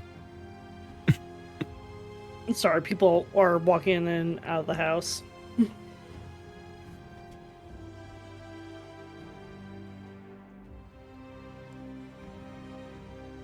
Oh, that's fine, that's fine. I'm having to double check multiple different sources because of the rooms that I have available right now. This is gonna be a time. Okay, immediately. That's what's gonna be there. What number was that again? Ah, okay, I want 10 more than needed.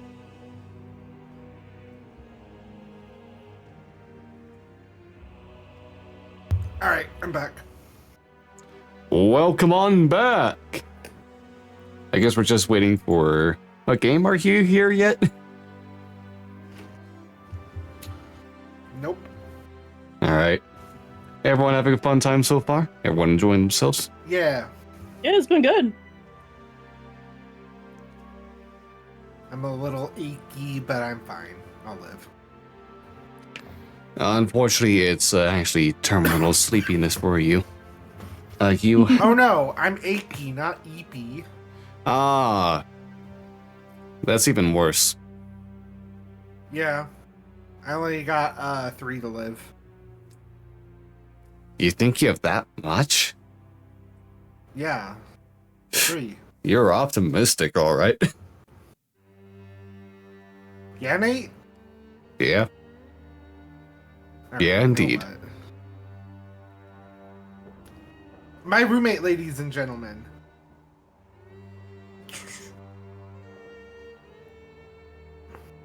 Hi.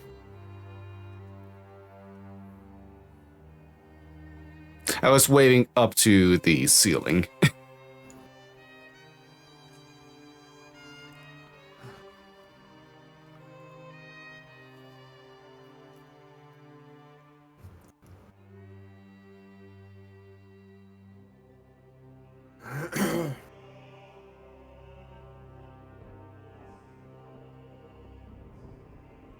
Ba-ba-ba. Ready to go ahead and begin dungeon delving? Yeah.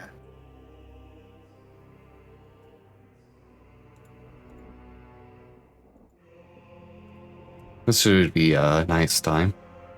Should be interesting. After all, These were so large, and I'm so bad at dungeon design that I got some help from a another website helped draw these out. nothing AI. It's just like a normal like dungeon thing to help like get like set rooms put together bit by bit. Mm-hmm.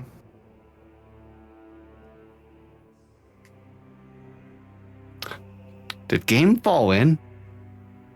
I think game fell in. Wow, that's unfortunate. I guess Samael just fell into the abyss. I think game fell in, and this is all a ploy so he doesn't have to do Uno.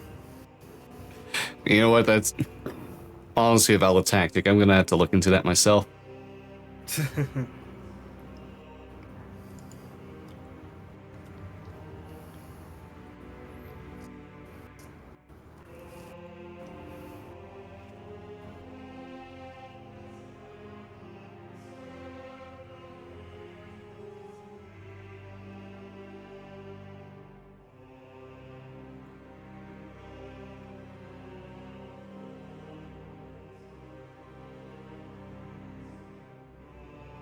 I guess I'm actually pausing the recording after. I should have done this a few minutes ago. I didn't think it was actually going to be this long. Sorry, YouTubes.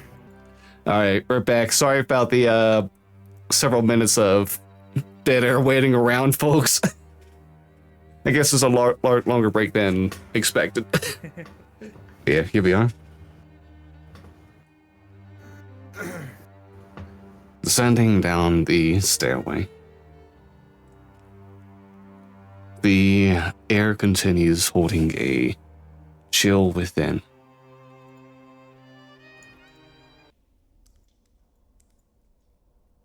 There is as I said before, there's no illumination down here beyond what measures you provide. When you eventually come to the bottom of the staircase for wherever this leads to, it has been 6, maybe 7 minutes of so much walking along these stairs. It does get a little bit difficult to necessarily tell the time at some point.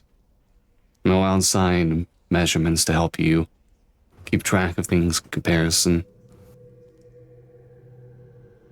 But eventually you come to the bottom and see a short stretch of a hallway. Your lanterns... Yeah, here we go. Your lanterns will be strong enough to see the other end. A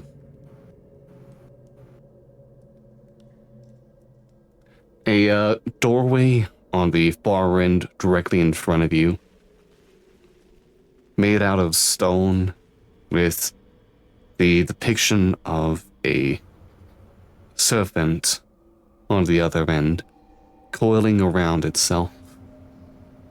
You can see a break on the right side that seems to lead into another branch within the hallway.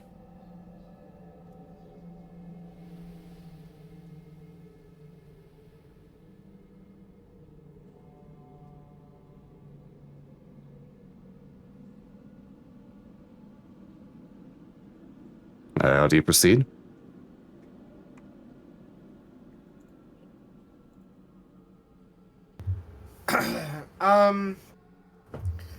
Is the pressure and presence that we're feeling changing at any point? Just from like where we are. Is the what changing? Like, you said that we feel this, like, this gut feeling inside ourselves that something is wrong, right? Oh, that continues to radiate throughout the space. Does it ever get stronger? It doesn't feel like that at this moment. Okay.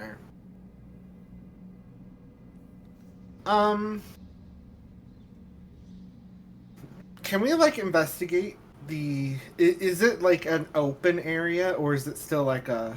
It is a 10-foot wide hallway of loose masonry, uneven flagstones beneath you all that you have to watch yourselves on. Seems that there are some spots where it raises up all of a sudden. That's if you're not careful, you might catch yourselves against. Okay. But Do we there's hear no- anything? Ooh. Yes. Make perception checks. Fuck. Bestie. I believe this will be my role. Okay, no, we're here now. How am I doing the best? I did not flush away the bad luck, guys. I still have not rolled over a 10. It's rough. It's a hard knock life today. A 13, a 14, and a 16. I've only had one good roll. It was the nat 20. The funny Alright. thing is, this is a good roll for me. Let me double check a few things here. Yes, Kent can hear it. You don't have to look. Oh no, that's a wrong number.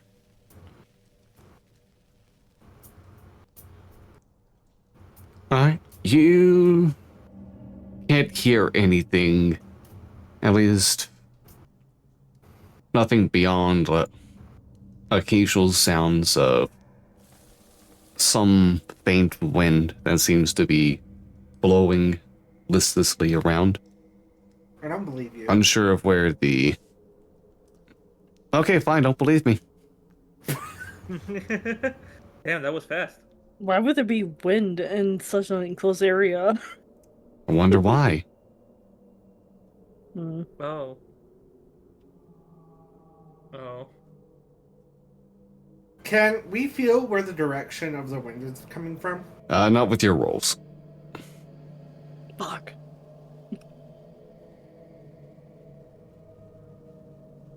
Tell me Wow, why. there's wind, but I can't tell where.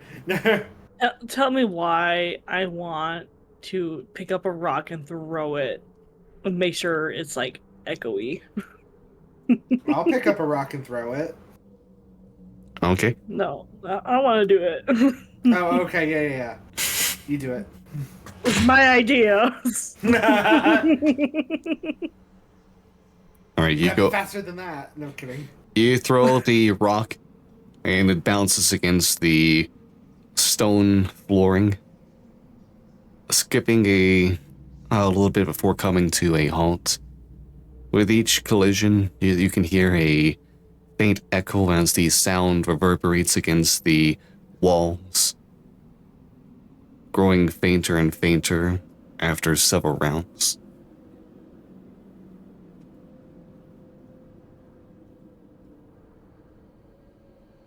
And nothing is stirred. Right? Nothing that you can tell. I'll keep walking. Alright. You get to the end of this part of the hallway. You see the door in front of you, turning to the side, illuminating the lantern. You can see 15 feet away that there is another closed door with the same emblem. And what's the emblem again? A coiled serpent. Mm.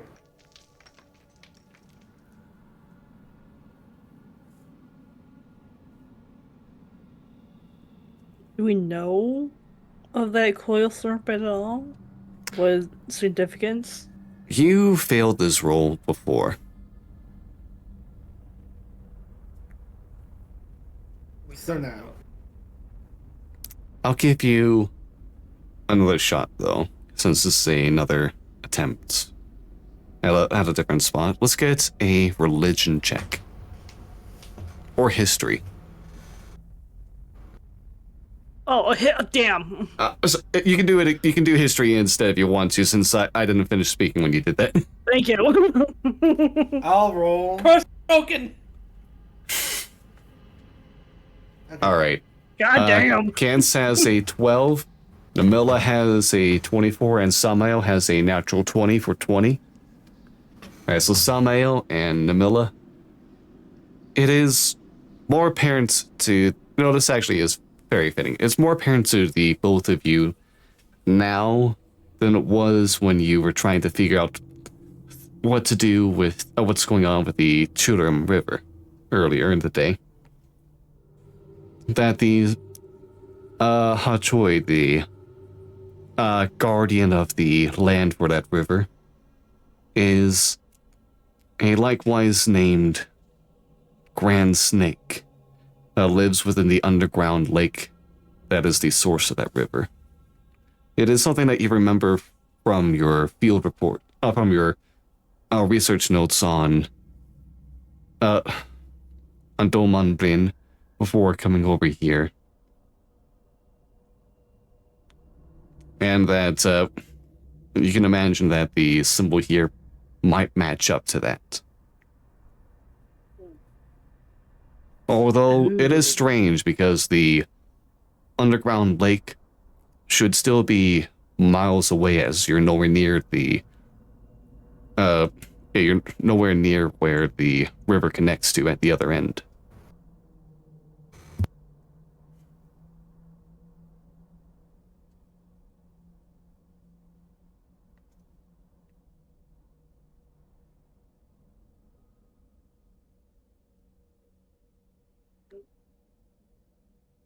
Hmm.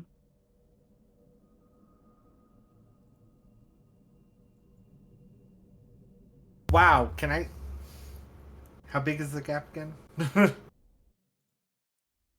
The hallway is like 10 feet wide. You can see that there is the door in front of you, and it's 15 feet out to the... Hold on, let me double check that it's 15.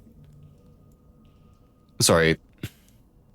Yeah, 15 feet out from you to another doorway with the... both of whom have the same stone door pattern and the same snake that's on them. Okay.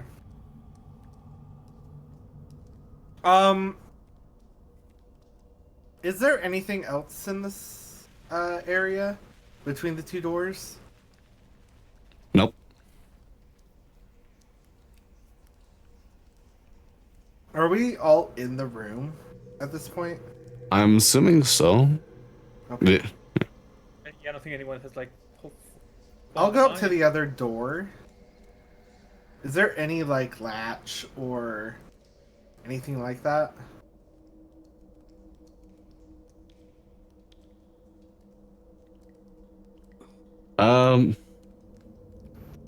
You don't see... Oh, yeah, you don't see like a lever on the end. Trying to look over it, you don't see any like latches either. You just see that in the down the center of this, as well as in the door before, is simply a split, showing that it's either side is their own door. Can I push on it? You certainly can make a strength check. Oh, 16. Okay. With a 16, you push against the stone, and you can feel it give a little bit of a resistance to you as you push against. Scatterings of dust against the floor, moving out of the way, pushing and collecting up. As you can open up the door, revealing that... what's that one? Yeah, revealing in here, illuminated by the light, that there is a shallow pit within the western side of this small room, only about 15 feet wide and 10 feet in depth.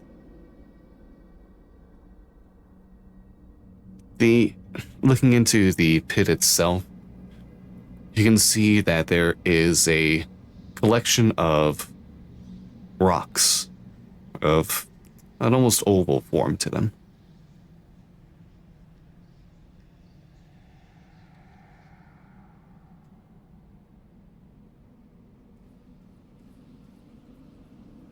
As well, I should say, is on the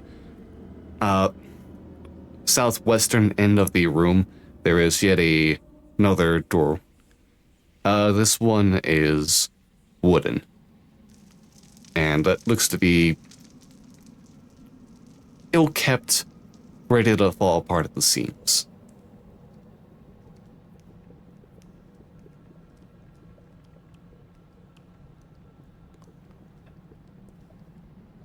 Is there a ceiling in here? You look above and it's the open sky. Yeah, there is a ceiling. How far up is the ceiling? It is 20 feet up until the ceiling.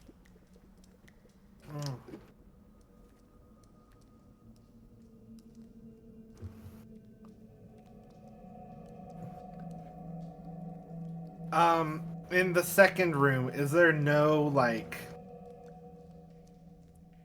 spot where the ceiling goes up higher? No. It's uniform in its height. Okay. Other than the spot where there is a shallow 3-foot pit.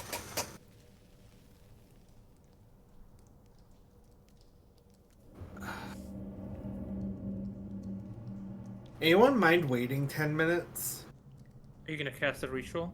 Mm-hmm. Alright, I guess we can wait by the door. Oh, wait, can I fucking ritual cast? 1 second. Let me look up fucking hell. Because I might not be able to ritual cast in my class.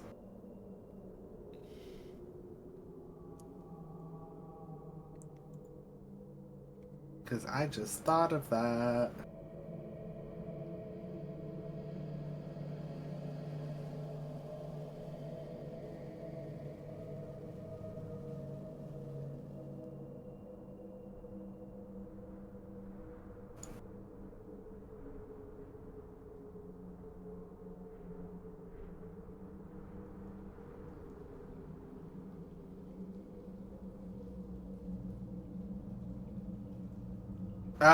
Other people can go, I promise.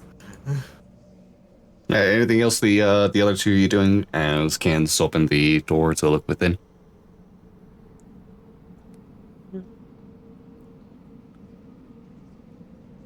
There's no real noises right now, right? That's like coming through the hallway. No, it is eerily quiet. Other than, this mysterious wind. Yeah.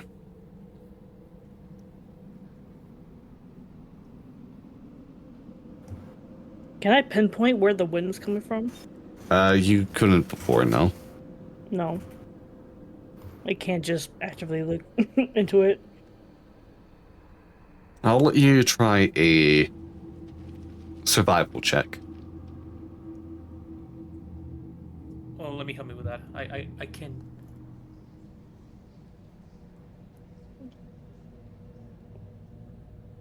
Not doing it. You're getting the help action, so you can try again. Okay. We'll go with the better roll. That's a 5 so far, and a 12. It's not. It's still tough to try to pinpoint a direction. You just know it's not coming from where you came from. Cool. I don't think I can ritual cast. Alright.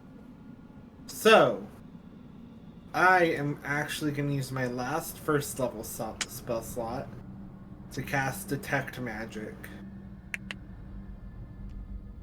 Okay.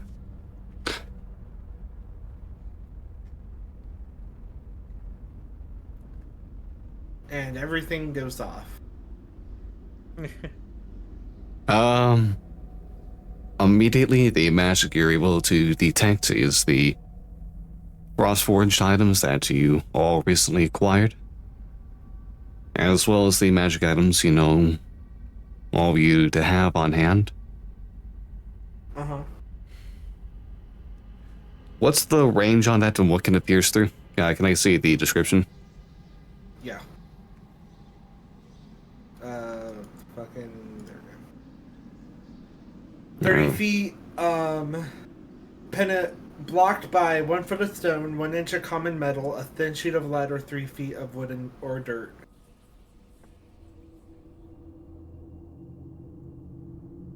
Okay, I'll say that just barely then. On the outskirts of your vision as you go into the western end of the room, somewhere beyond the door, there is something with magic, but you don't know the school.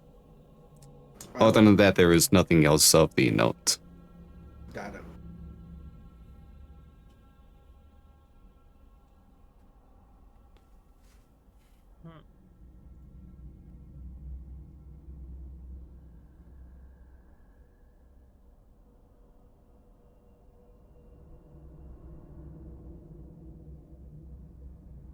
I'm gonna go ahead and try to open up the wooden door. Alright. You try it and find that the door is locked. Ah, Should we just break it down? we probably could. Is there like a lever nearby? No.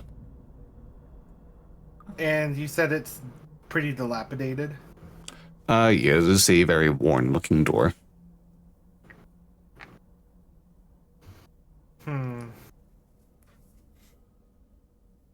Anyone want to see if they can... Oh, is there a keyhole? Yeah.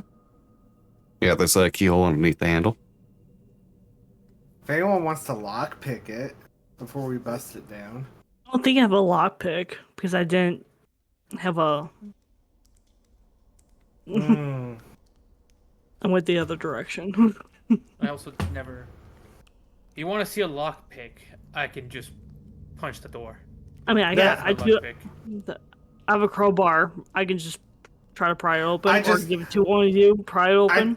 I just didn't want us to be like loud with it.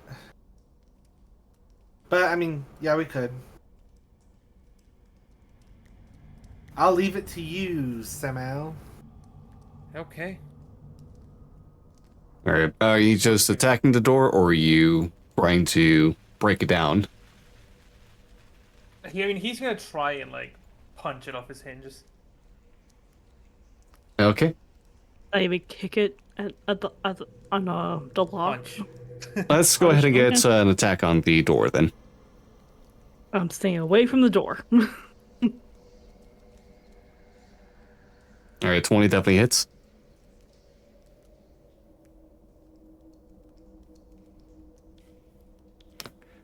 Seven? Okay. Yeah, not D&D unless players get stuck on a door. With 7 bludgeoning damage, you go ahead and kick the door and just break it off the hinges. It swings on just one barely as it moves inwards, revealing another space within. It immediately there is a small section that peers 15 feet eastward, and then just below that there is an archway that reveals another room that is 15 feet deep by 30 feet wide. Another square space, but it's at that far end where hands divined some magic from. There is currently sat a statue just facing forwards to where the door was. Nothing else seems to exist within this room. The statue is depicting a serpentine creature, for the most part. The upper torso is that of a snake, but the lower half is humanoid.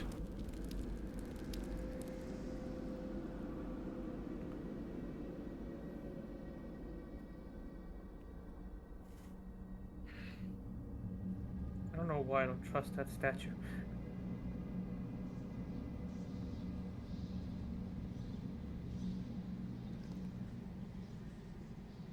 Do I get the vibe from the statue? You get the. You can tell that there's magic on the statue. Yes.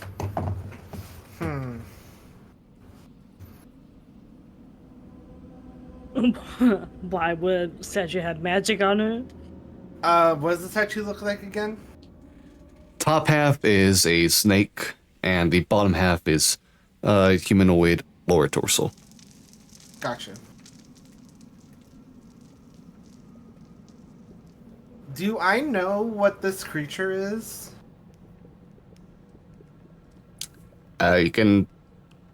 I mean, I guess you can make like an Arcana or a religious check. Oh, I'll make an Arcana check.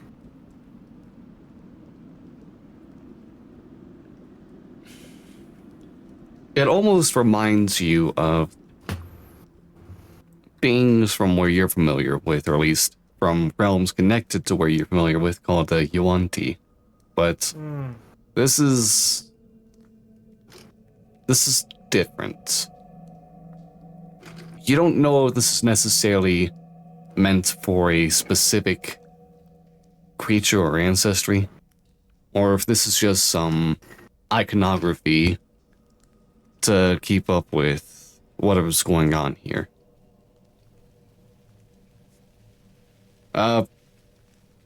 Wait, you can all see the statue at the one end of the room with the door open. So there's only a statue inside of this room? Yes. Hmm. Can Samuel try Is to there like, any- look at the ground and see if there's like a pressure plate or something like that? Make an investigation check. I was just gonna ask that, and then make my way to the statue to see if there's anything else to that. Oh. With Is there no other door? in this room? No. Okay. With a 6 investigation. Alright, 6 and a 15 investigation. You don't see anything. There's something that seems fully out of the ordinary to either of you. Can I investigate the statue? That's my next thing I was gonna do. Like with the help of my detect magic. Okay. I'll see the two of you make an approach at the same time then. And when you get close enough, the eyes light up. Pools of black ether staring forwards, unmoving. I can hear a voice ring out.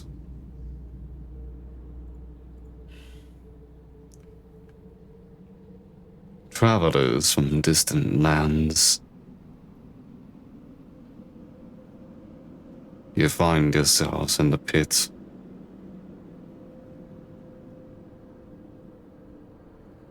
Below, the servant writes.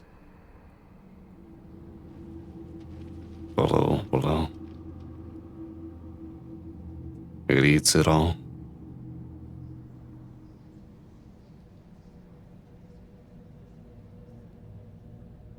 That's all you get from it with your approach. It's not recognized, right?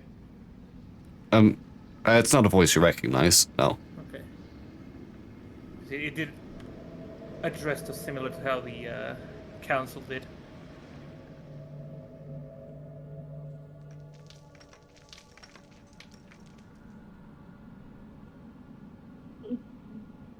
So, there may be a serpent? Is that what I'm getting? That's...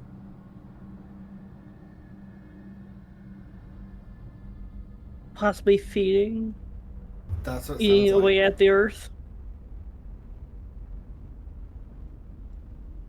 Can I investigate the statue? What are you trying to investigate? If there's like a hidden switch, if there's like a... Or like a written message. Yeah. Yeah, go ahead and make an investigation check. Mm-hmm. More investigation. Same roll Wow, as same before. rolls. Damn. Neither of you can find anything. Okay.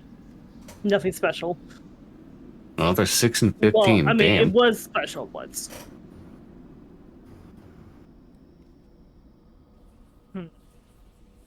And what did the statue say again?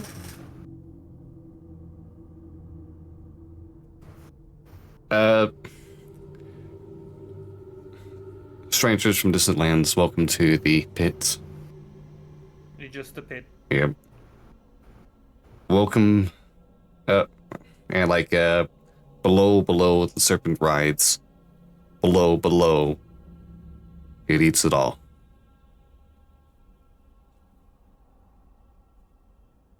Can I go back out to the previous room? Certainly. Has anything changed? Make a perception check.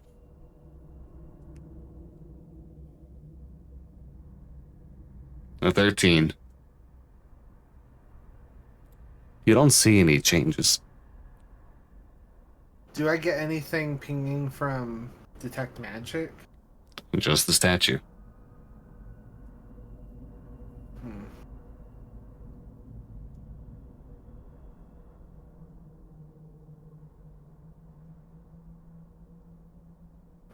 I'll go back in. What's the floor plan on the, like, what's the floor look like in the statue room? It is that same uneven flagstone below you. Okay. No weird depression. No. That was not, yeah, that doesn't seem to be the case as far as any of you are aware in your attempts to perceive any of that. Can I try to push the statue? Okay. I want to see if, like, I can just move it. I don't want to tip it, I just want to move it. How heavy of a force are you putting into this? Everything. Alright, make an athletics check then. Please don't break 20. it. I don't want to break it. Are you... If it looks like that I would put enough pressure in to, like, break it, then I would stop. With a 20, you're able to go ahead and just start pushing against the statue, against where it seems the sturdiest. And you're able to just inch by inch begin having it drag against the ground, having some issues getting stopped at spots because of the uneven nature of the floor you stand on. You're able to move it, but you can't see anything on the other side. Nothing under it. Yes. And nothing under it either, no.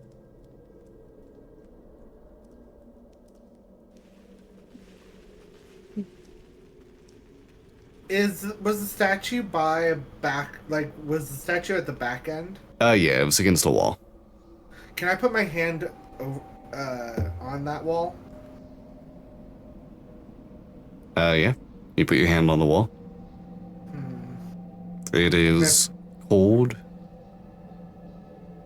It is an assortment of the same masonry, the brick and mortar that every other part of the walls that you've seen so far seem to yield.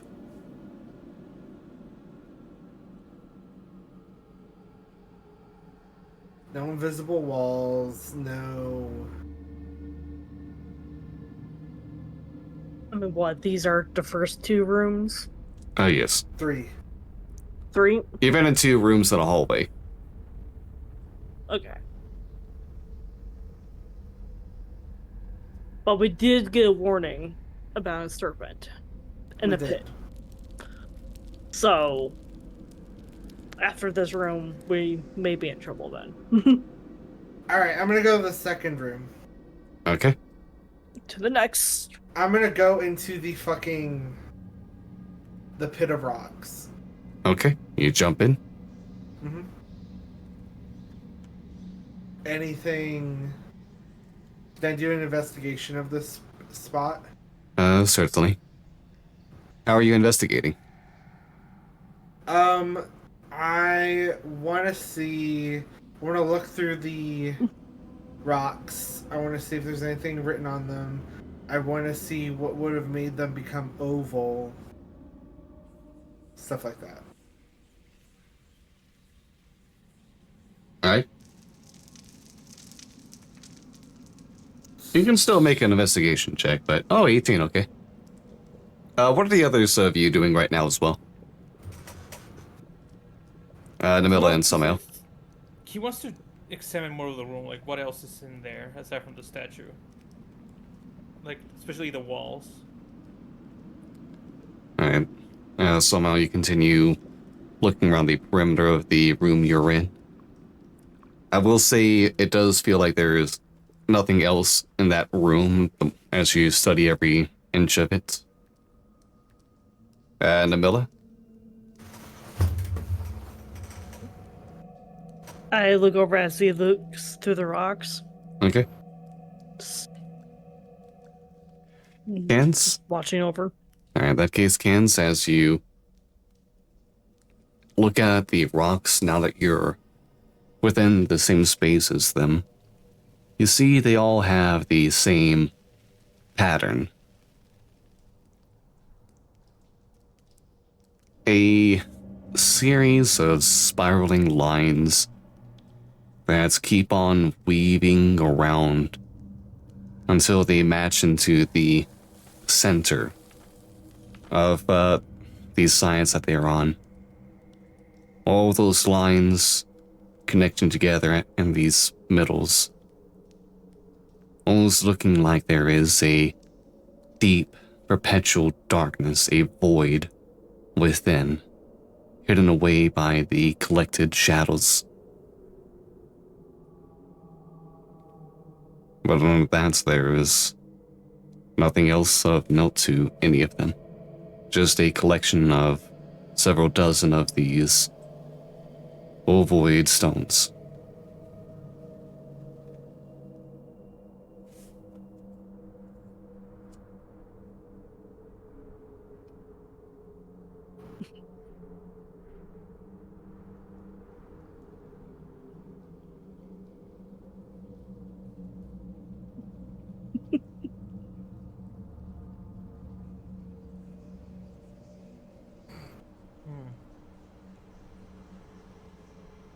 Hey, what if you crack one open? You gonna treat it like an egg? I crack one open for the boys. Do you attempt to do so? Do it. Make a strength check. I mean, eggs in a circle, a snake statue. It would be like that's simulating a nest. Yeah.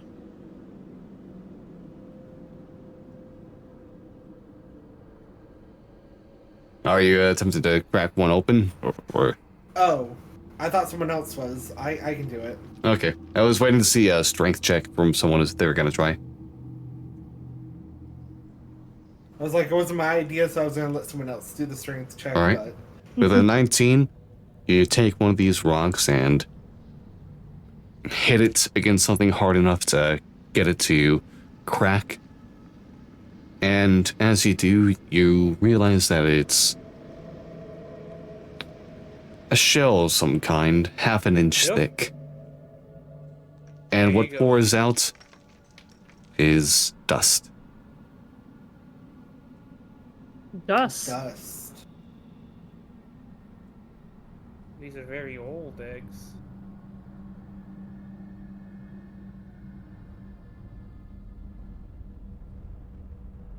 So that's something.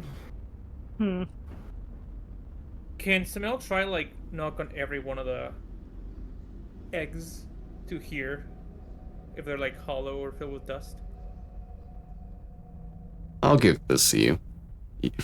You test each of these collections down in the pit, and they all have a hollow ring to them. Hmm.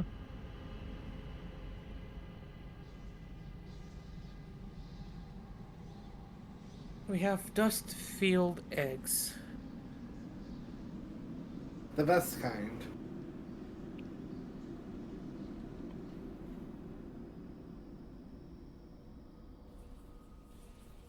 That is very odd. Compared to everything that we've already witnessed, this is very odd to me. Yeah. It just means that it's been here for a while.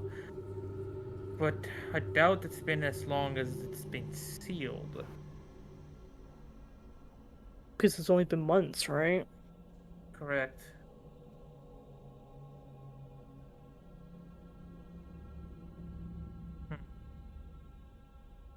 Can I take one of the eggs? Certainly. Can I walk it to the statue? Yeah. Can I drop it in front of the statue? You approach the statue and move the egg down, and you hear from the statue. Traveler from a distant land. Welcome to the pit. Oh! Below. The serpent rides. Below. It eats it all. Wait, what happened? The It's the message repeats same. itself. Yeah. The message repeat itself. Oh, okay. I was hoping. Ah. I was hoping it was like, welcome to the pit. Below, You may the enter. serpent rides. Below, it eats itself. It eats it all. Eats it all. Is the mouth open? Yes. Can I Eat put it, the yeah, egg into the mouth? You attempt to do so, and it doesn't necessarily fit properly. Ah! It looks like- They're all the same size, so. Can I look into the mouth? Is there anything in there? There's nothing inside the mouth. I'm gonna fuck Damn. it. What a puzzle. Sometimes things aren't the puzzle that you'd make them Sometimes, to be. Sometimes If we go it's back just to a the talking hallway- statue. Yeah. If we go back to the hallway, Yeah, I'm gonna go back to the hallway. Okay. There's the door you haven't tried before that leads to the south. let's try the door. Oh, there's an entirely other door. Yes, Let's go through the I- other door. Let's try that door. We forgot a door. missed. Who knew?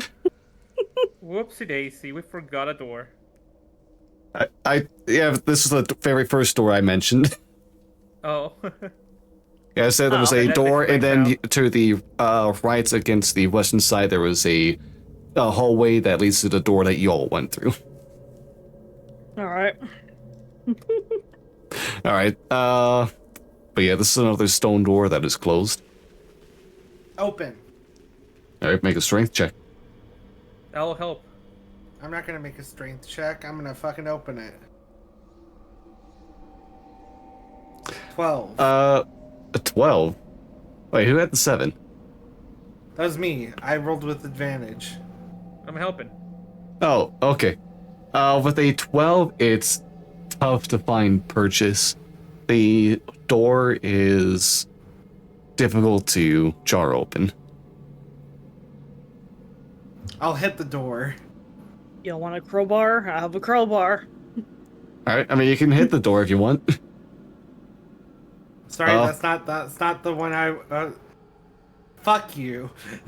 A 14 is not going to do great either, as you just hit your magical greatsword against it, and it just Dull your clings sword out. against. What are you doing? Fuck you, door. I've had it with your bullshit. Can I try pushing it again?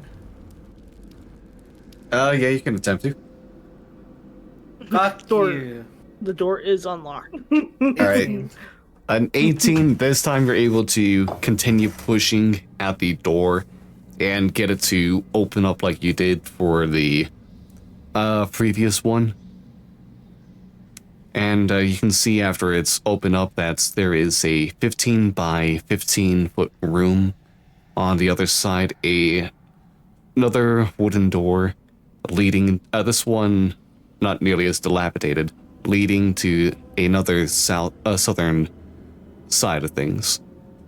Within the room that you are in, you can see that there is a toppled statue of a snake that is lying in the center of the room. Is that mouth open? The mouth is destroyed, Ah, damn it. crumbled into dust.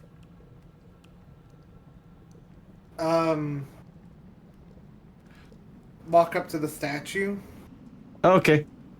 Can I get a dexterity save from you? Yeah, I was gonna say we forgot to look for traps for this room. Yeah, we sure did. 4. Okay. You, but so fast before I could do anything. Got excited.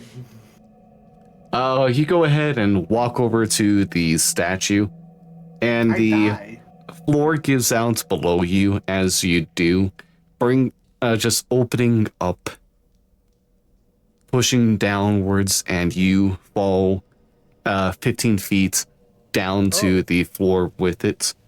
You'll take just 1 point of bludgeoning damage as you fall down to the bottom of this. Ow. 1 point damage. I suffered a lot. Yeah, you got like max roll when you fell. Sure did. Short legs for the Miller. They don't have as good knees. I landed flat. Ow. That'll do it. Horrible knees then. I'm hurt. They may like walk it off. But yeah, the other two you just watched. Yeah, the other two you just watched. Cans walk up to the statue and then just fall. Ken. I tried to stop him, but you know it's already done. It's like, what are you doing? We were checking for traps in the other rooms. Why didn't you wait? You know. Is there like? Can I see what triggered that mechanism? Like, can I try and find what triggered the mechanism?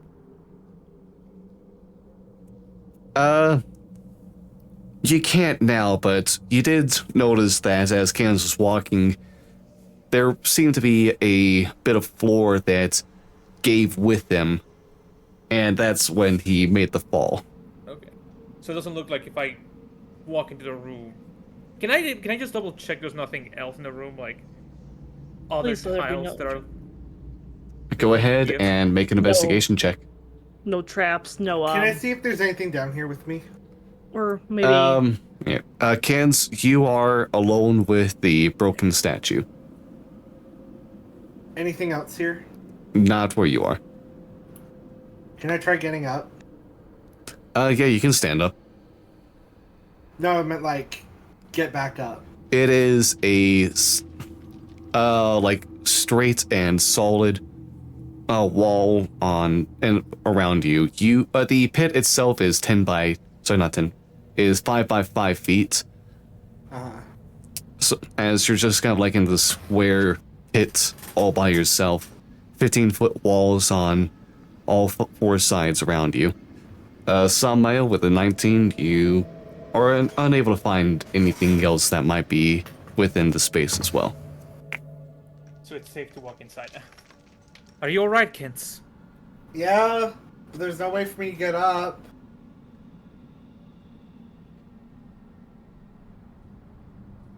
do we have rope to get him up? Yeah, I believe I still have hemp and rope I can help you. How big is the hole again? Like, on It the is depth? 15 feet down. 15 feet down and just. Oh well. But would you look at that? What do you mean by that? That have 15 feet of hemp rope? Oh, Or- okay. That's like, look at that. I won't help you. Up to Kicks me down the hole. Yeah, Samuel will Long live the king. drop Oh. rope so Kens can grab on and Alright. help him pull him out of there. All right, I'm coming up. All right, with some help, you were able to make your way back up.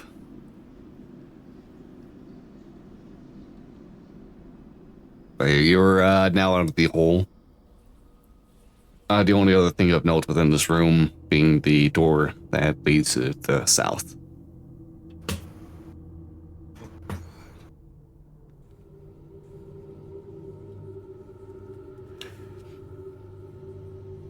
I'm gonna let other people do stuff. You fall in holes. What is there anything else of note in the room aside from the crumbled statue? No, not with your investigation check. Do another investigation. Oh, I no, never not rolled with that investigation. Oh, what? You already did your investigation. I was saying that there's nothing else. There's nothing else. Gotcha. Yeah. There's nothing else. I- Yeah. I never I rolled guess- investigation. Yeah, I guess I'll investigate the statue now. Oh fuck! Natural 20. A natural 20 for 20. Yeah. You're unable to find anything else within the room. Okay. Somehow, the statue doesn't seem to have anything to it as well. Cans already wouldn't have been able to detect any magic on it either. Mm-hmm. Oh, speaking of, since I did take damage. Okay. It's still up.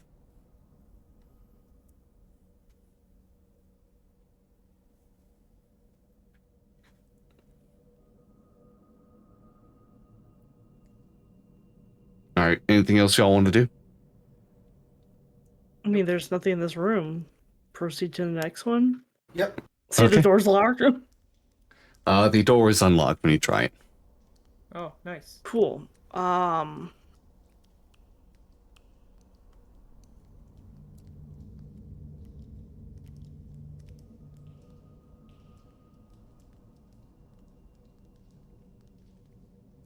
I'll say that after opening up the door.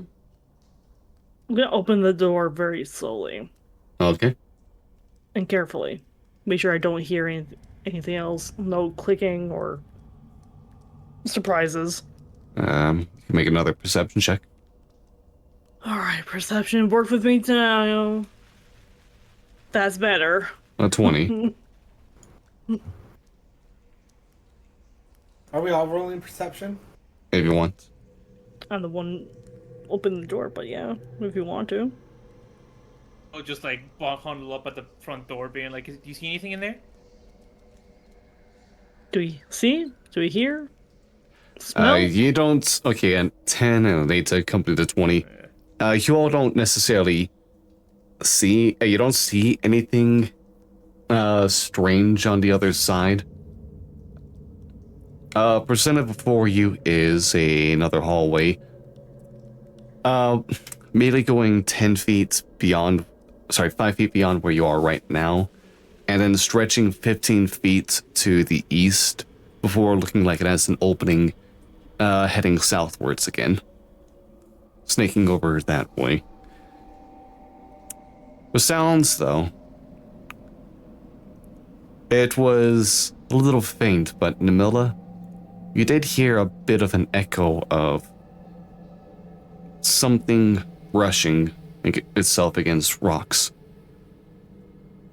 Toward us or away?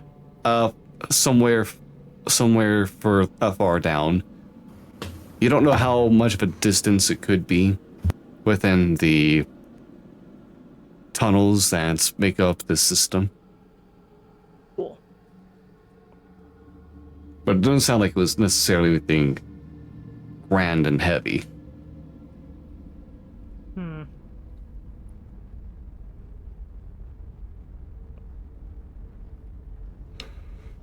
There's nothing else going on in this hallway.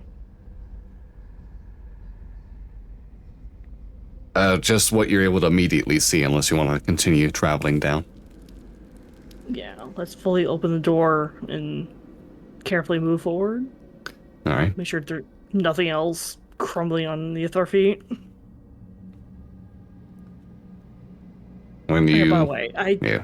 I'll tell them that there's a bit of a shuffle up ahead, so there may be something ahead. Got it. When you finish moving all the way as far east as you can, you see the path continues 20 feet down before it looks like it opens up to the right to head western again.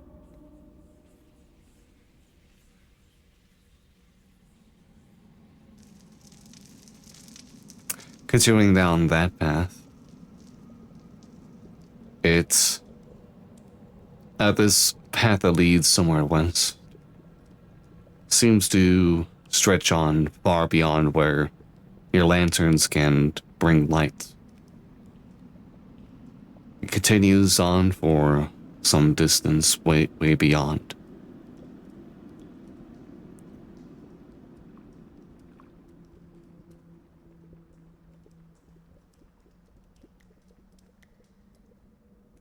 After about 60 feet of travel down this hallway, you find another break, one way leading north to a stairway that looks to be aiming downwards. But continuing on to the west, the hallway stretches on still further beyond your lantern's reach.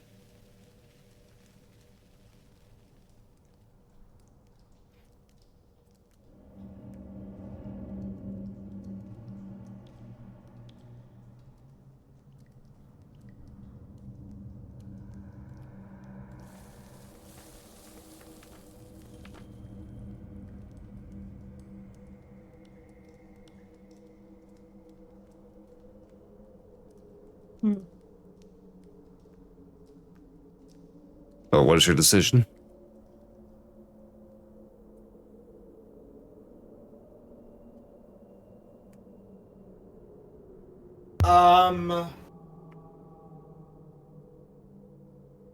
Oh fuck. My detect magic, is it detecting anything currently? It is unable to detect anything on either side of you, especially with the thick stone walls. Got it.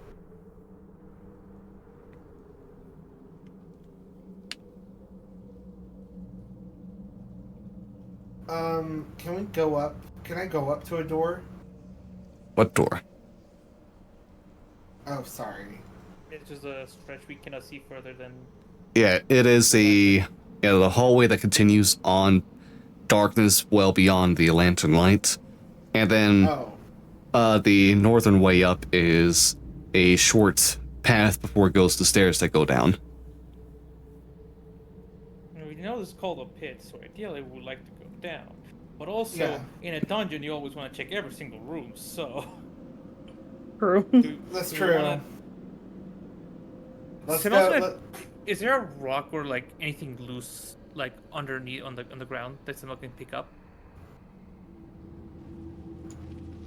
You can go ahead and get some of the loose stone flooring out of the ground.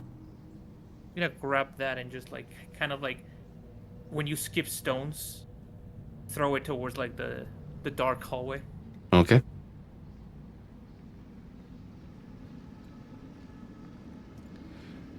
It takes a few seconds of skipping well beyond the darkness before you can hear the sounds of the rock hitting against something and stopping.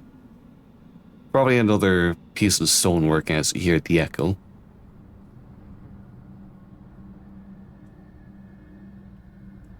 Well, at least the ground didn't cave in right away, so let's still try to just have 1% of the time walk there. If we all go together, I don't know if we might find another loose flooring like that room before. Okay. You gotta check the floor underneath you as we walk. I'll be right Samel, back. Oh, pass me the lantern. Samel will try to like take the lantern and go up ahead the hallway, just very careful. Like doing a one step at a time pressing slightly to see if it's giving way or not. Alright, you can have my lantern. Alright. Somehow you continue pushing up. The lanterns are what, 20 feet? It's like 30 feet. Oh yeah, sorry, 30. The hooded lantern I have is 30 feet. Okay, it'll be 30 feet of bright light, then another 30 feet of dim light, I believe, then.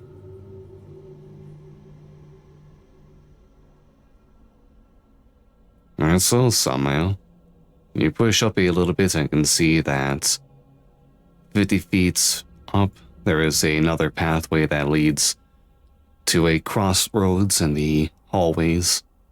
Easily able to see a door to the eastern side of that crossroads, or that cross path.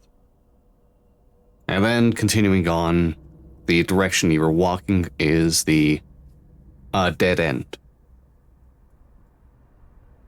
Okay. So it is for just a hallway that's... Yeah.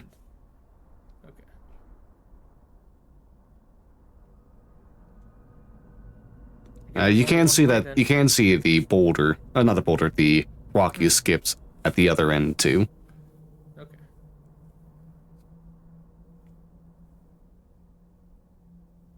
Yeah, it seems to me like we all gonna be having to go take the downstairs.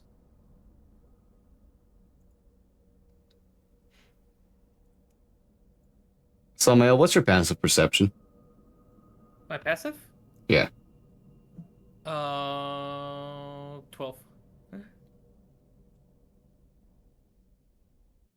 Okay. I don't like the sound of that. I'll just help you understand as you realize there's something strange about the crossroads. That when you moved your lantern over to look in that space, yeah, you can see through things, but you couldn't see the ceiling. The light didn't hit a certain space below, only essentially right where your eyes could let you see directly in front of you. Tilting the lantern up, it is just just some darkness that seems to be touching upon there. The light's unable to pierce through.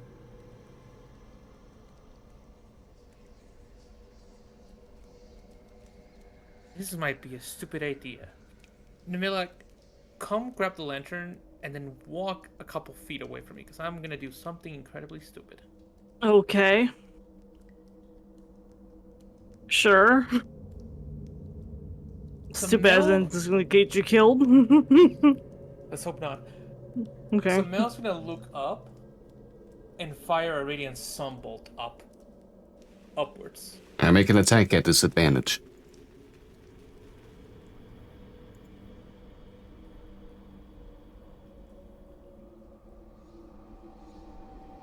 Okay, it was 2 because the first one didn't go through, but it's 11.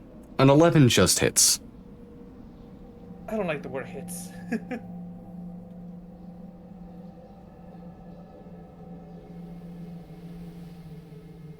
What am I hitting? We'll see. Oh no. Go ahead and roll your damage.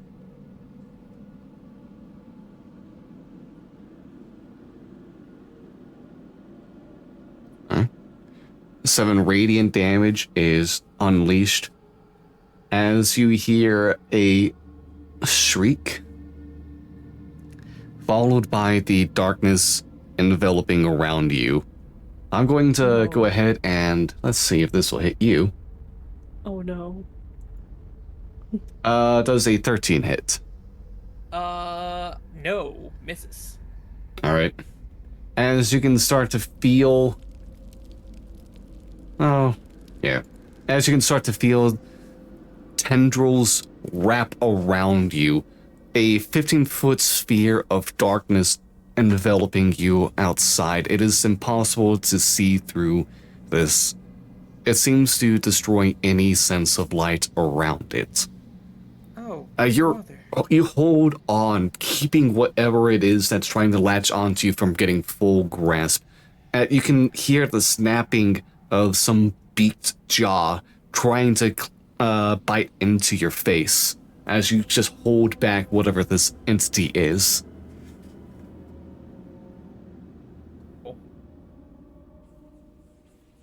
The fuck? I cannot believe Ryan's missing this. We're fighting the Where this is.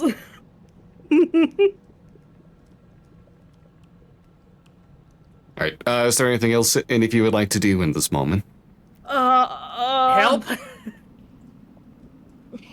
You just hear that help from... Actually, you're close enough but nearby, like, you hear the help coming from near you, but it's hard to get an idea of direction in the darkness. Oh wait, I'm in it too? Oh no. You were right next to him. Yeah. I'm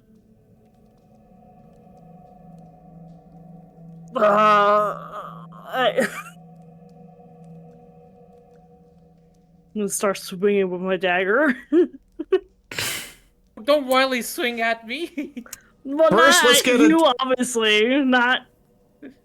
Oh, you don't know, unfortunately. Let's go ahead and It's too dark. Yeah, roll me a d20. Wait, can my dark vision still Mm. see through the dark, or is it just completely the abyss? Let me double check that real quick. Can my dark vision? No, you cannot see through it with dark vision. Fuck. Damn it. It is an all-enveloping darkness. Well, if you're asking for help, what the stuff do I need to do? What did I miss? Well, They we want hit to, something. yeah, the other two want to investigate a strange bit of darkness that seemed to be holding on to some spot at a crossroads in the path up ahead. And then the darkness descended on Samael after a radiant bolt was unleashed on it, and now the creature in the center of it is trying to grapple onto Samael, and Namilda's right there within the sphere. Can I attempt to grapple it back? Like, can I just reach out to the darkness and see if I can grab it? Okay, you can attempt to make an athletics check against it. It'll make its own roll against it. Won't say which. Can I run into the darkness? You certainly can. 17? Yeah, you're able to go ahead and just grab hold of whatever this thing is. You can feel the body is very squishy, and like these tentacles of whatever was being launched out to you, probably about like 2 feet in length. Some flaps of skin or something holding them together, and this bulbous body that one of your arms is wrapped around as well, just holding this thing tightly. The darkness still maintained. Do I see this creature? No. No? You're in magical darkness right now. Do I see some, I don't see anything. No. We're in complete abyss. Do I hear anything? You just hear the sounds of effort as the unknown creature and Samael wrestle with each other. That's where I'm gonna go towards. Okay. Well, you only have one way to go, but let's get a d20 still. Okay. Goddamn, I don't. I Okay. don't know. You're able to make your way forward without accidentally bumping into anyone or falling over the floor itself. But yeah, you kind of like reach out your way trying to get through, and you can feel, I'll say that you're able to kind of like feel the top of Namilla's head as you're just blindly reaching out to make sure you're not bumping into the wrong thing. Namilla, you do feel someone's hand on your head as well. How? Hi. Hi. Jesus fucking. You can't really see anything in here. No, we Samael? can't. catching something here. Do I see Ye- Samael at ye- all? No. He did. No. I'm still looking for him. Samael would only be like a couple feet away from you. That's where I'm going to. You did say help, so I also gonna get in Someone's there. gonna try and like raise the creature up. Raise him up. Because I'm trying to like swing my sword at him, and I don't want to fucking hit anyone. So that's True. why I'm. Okay, you're able to raise the creature away from you. I will now attempt to cast Burning Hands upwards. Okay. Ooh. Let's see that cast. Oh, let me double check how I cast it because it's from my monk thing. I think it's key points. Yeah, you can spend getting the key points. 2 key points to cast one has a spell as a bonus action. Which it does is I first need to take an attack action. So you know what? I guess first I'll attack it with Shocking Grasp. Alright, let's see that. 17 hits for sure. Alright, and 8 lightning damage. You can feel the, like, creature wriggle around in pain as lightning burns into whatever the being within your grasp is.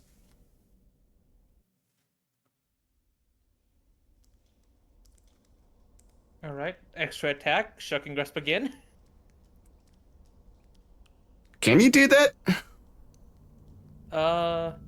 Because that's a different thing than an attack, isn't it? Oh, you know what? It's a fair point. Yeah, you're casting a cantrip instead of making an attack. No, you're right, so let's just go to the bonus action now for Burning Hands, because that's a bonus action now. What do you need to use as the activation for that? Only after I take out the attack action.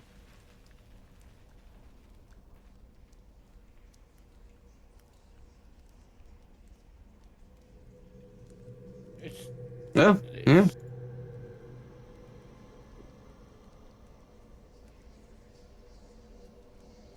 in level 6, you gain the ability to channel your key into seeing waves of energy.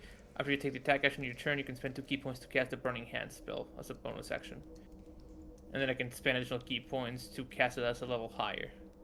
Yeah, but you, I know you got good enough damage to still do that, so I think going forward, I believe that means like not a cantrip, because that's a casting Just instead of an attack, yeah. Gotcha. Alright, good to know. Alright, but it's, yeah, let's see this, Burning Hands then. We'll just say that you kind of like just did an elbow against the creature first. Okay. Alright, even a save isn't going to help it out here. Wait, no, that's 19 fire damage. As you go ahead and just begin feeling fire collect in your hands and begin burning this thing as you hold onto it. You can hear shrieks of pain and agony before eventually it just stops moving, and the darkness around you all evaporates away, letting the lights enter once again from the lanterns. And you can all see that within the hands of Samael, there is a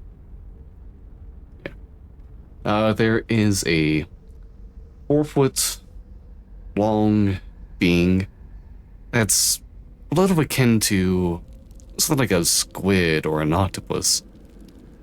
Multitudes of tendrils with barbed ends to them, as well as skin that acts as flaps between, probably to help it float down onto prey more gently.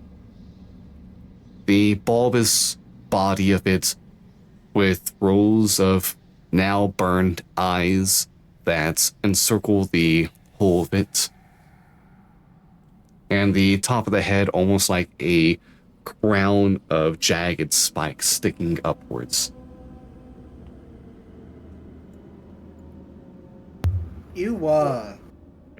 Cool.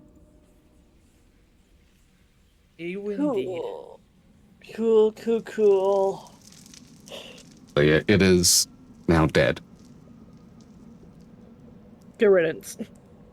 Does the no longer magical darkness reveal anything in the hallway? You just now have a better sight of the ceiling above you all, as well as how that crossroad works. A short path that leading to a dead end to the north, the door to the right, and another path that leads to the west at this crossroad, separate from the dead end that you saw before.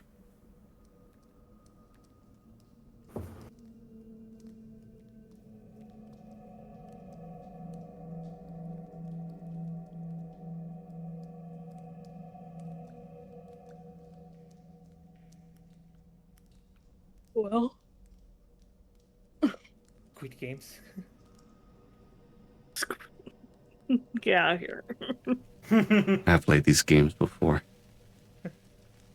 Yeah, Bloodborne.